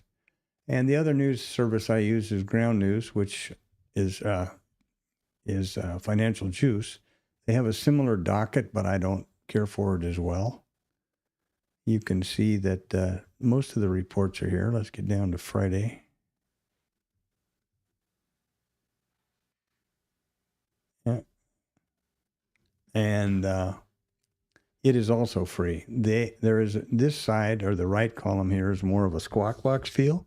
And this is where we will have the market on close imbalance at 1450, so about 6 minutes. This is also free. Ground news is something that was recommended to me by Patrick Boyle, and it's kind of an interesting source that has absolutely no spin or biases, including the amount of sources, the percentage of interviews that cover of news reporting that covered this by their leaning right, center, or left, and if you look at one of them, at one of the articles, it'll also tell you who owns it, what that, is it, like, for example, if it's owned by Fox News, well, then it would be a right skew. Interesting news. I don't know, just got it. So that's something you might be interested in looking into. You can try it free, I'm sure. I think Patrick Boyle's a pretty sharp guy. So when he recommended it a couple times, I thought I'd give it a look. Okay. Stand by for the market on close imbalance here at 1450. And then we'll close this stream down at 1500 like usual. Thanks for coming by. Like, subscribe, drop something in the chat. It's I'm in it for the likes and subs. I'm not monetized in any way by YouTube. This is my virtual journal. It's, perfectly clear and expose what I do. Here's the complete breakdown of that trade today. As precise to the millisecond as you want to get it. Take a screenshot if you'd like, no problem. This is my way of approaching. This is my virtual journal, so it is absolutely transparent and unfiltered in any way, and completely accountable. I mean, it's my journal. Who am I trying to kid? Me? I was trying to do that. Mirror, mirror on the wall, huh? Maybe not. Remember that the most important tool you have in your trading office is sitting on your side of the monitor. And I mean that seriously. You need to make sure you stop and think about all the time and money we spend on computers and programs and coolers and software and indicators and monitors and maybe mentoring. And it's all processed. It's all taken in through your eyes and processed with your brain. And you make financial decisions that affect you, your family, your world from that. And so many people take such little care. Make sure you're hydrated. Make sure you're well rested. Make sure you're well nourished. Make sure you're not on emotional tilt. Make sure you're as healthy as you can be. Exercise. Rest your eyes. Get out and walk, because this is one of the most highly competitive endeavors that there is. And the people that are trading against you, some of them are the most intelligent and most well-funded in the world. So you need to be on your A game plus a gazillion. That's every day I'm going to say that because it's so true. And a lot of what I say here, everything I say here is talking to me, as I pointed out in the pre-market. This is the only way I get what I was thinking at the moment into the stream is my voiceover. And I'm a firm believer that your subconscious mind believes what you tell it, especially what you tell it out loud. You tell it you overtrade, you tell it you're a loser, you tell it you can't trade, you're going to get stopped. You will. It will see to it that happens. Okay, this guy wants to be a shitty trading loser. Here we go. I believe that. So there you go. I stream every day from every trading day from 8 o'clock in the morning until 1500. And as soon as the stream's over, I'll update the time chapters and all of that so that it's as accurate as possible. I keep those up through with a OBS plugin through the day. And thanks for coming by. I appreciate it. I hope it's good wherever you are. Have a great weekend. We're going to have the market on close and balance in a minute here. Notice that I stream my monitors, not just the application, so you can always see what programs are running and time, clock, hours, minutes, seconds, everything.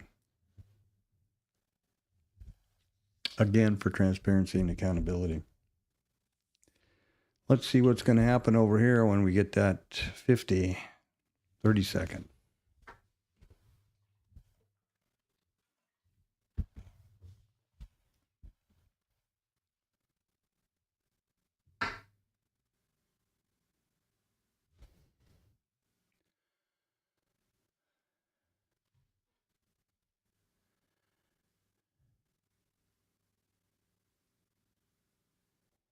See if you see any kind of substantial movement here. I doubt it. No, and there was exactly, that's it right there. There's the market on close and balance. Reaction. We'll get them over here pretty quick.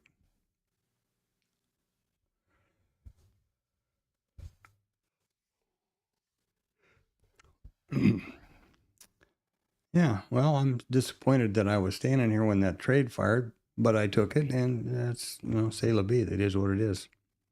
I'm tired of these stops up here, though. That's kind of disappointing. But there are costs to doing business. When you approach trading, look at us. 1,485,000,000 S&P 500 contract imbalance on the close. Isn't that amazing? Think about 1,485,000,000 S&P contracts at $12.50 a tick. Think about that a minute. Jesus. And do you suppose they're hunting your stops? I don't think so. NASDAQ 100, buy side, 331 million. Dow, 432 million. And the Mag 7, 273 million. Buy side all. Yesterday, everybody was a sell side, if I'm not mistaken. Or not yesterday, but day before. Where'd that go? Yeah, there you go. The 31st, 1,600,000. They were all sell side. Don't ask me. I think it's pretty incredible how that can. How can you go from 1,600,000,000 sell side S&P day before yesterday, a holiday, and today on market on close, it's 1,485,000,000 buy side imbalance. That's pretty phenomenal. Well, have yourself a great evening. I'm going to rest my eyes a little more and then tear into this thing.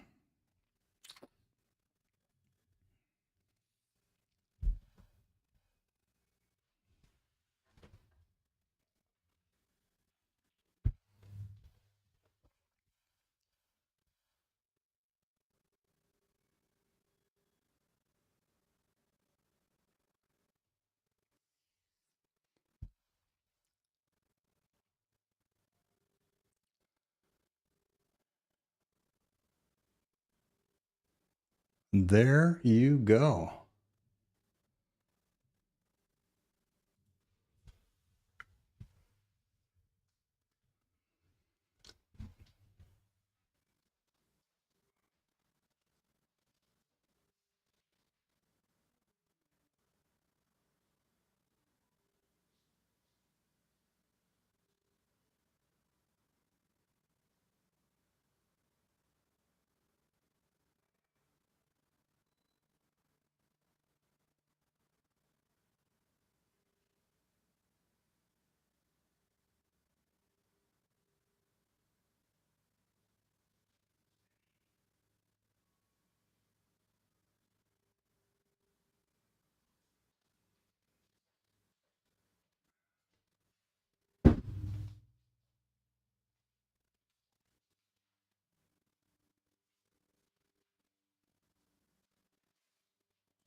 5 minutes and counting.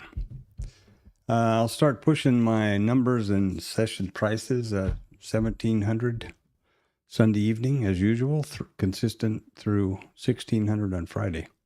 If you'd like to use those, they'd be helpful to have the session prices. Drop a note in the chat and I'll hook you up. No problem. Free. Give them to provide them to a lot of people.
All right, minute and a half.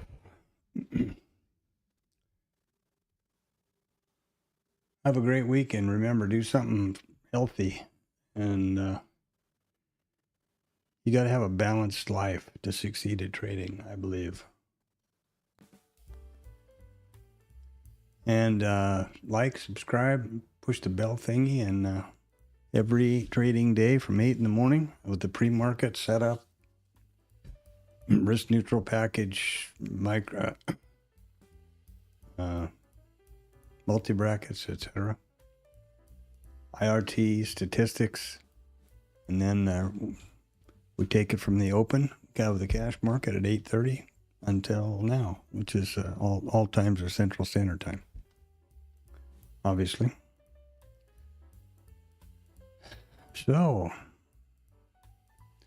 glad this week's behind us. These holidays are, holidays are great, but they're disrupting for the trading business.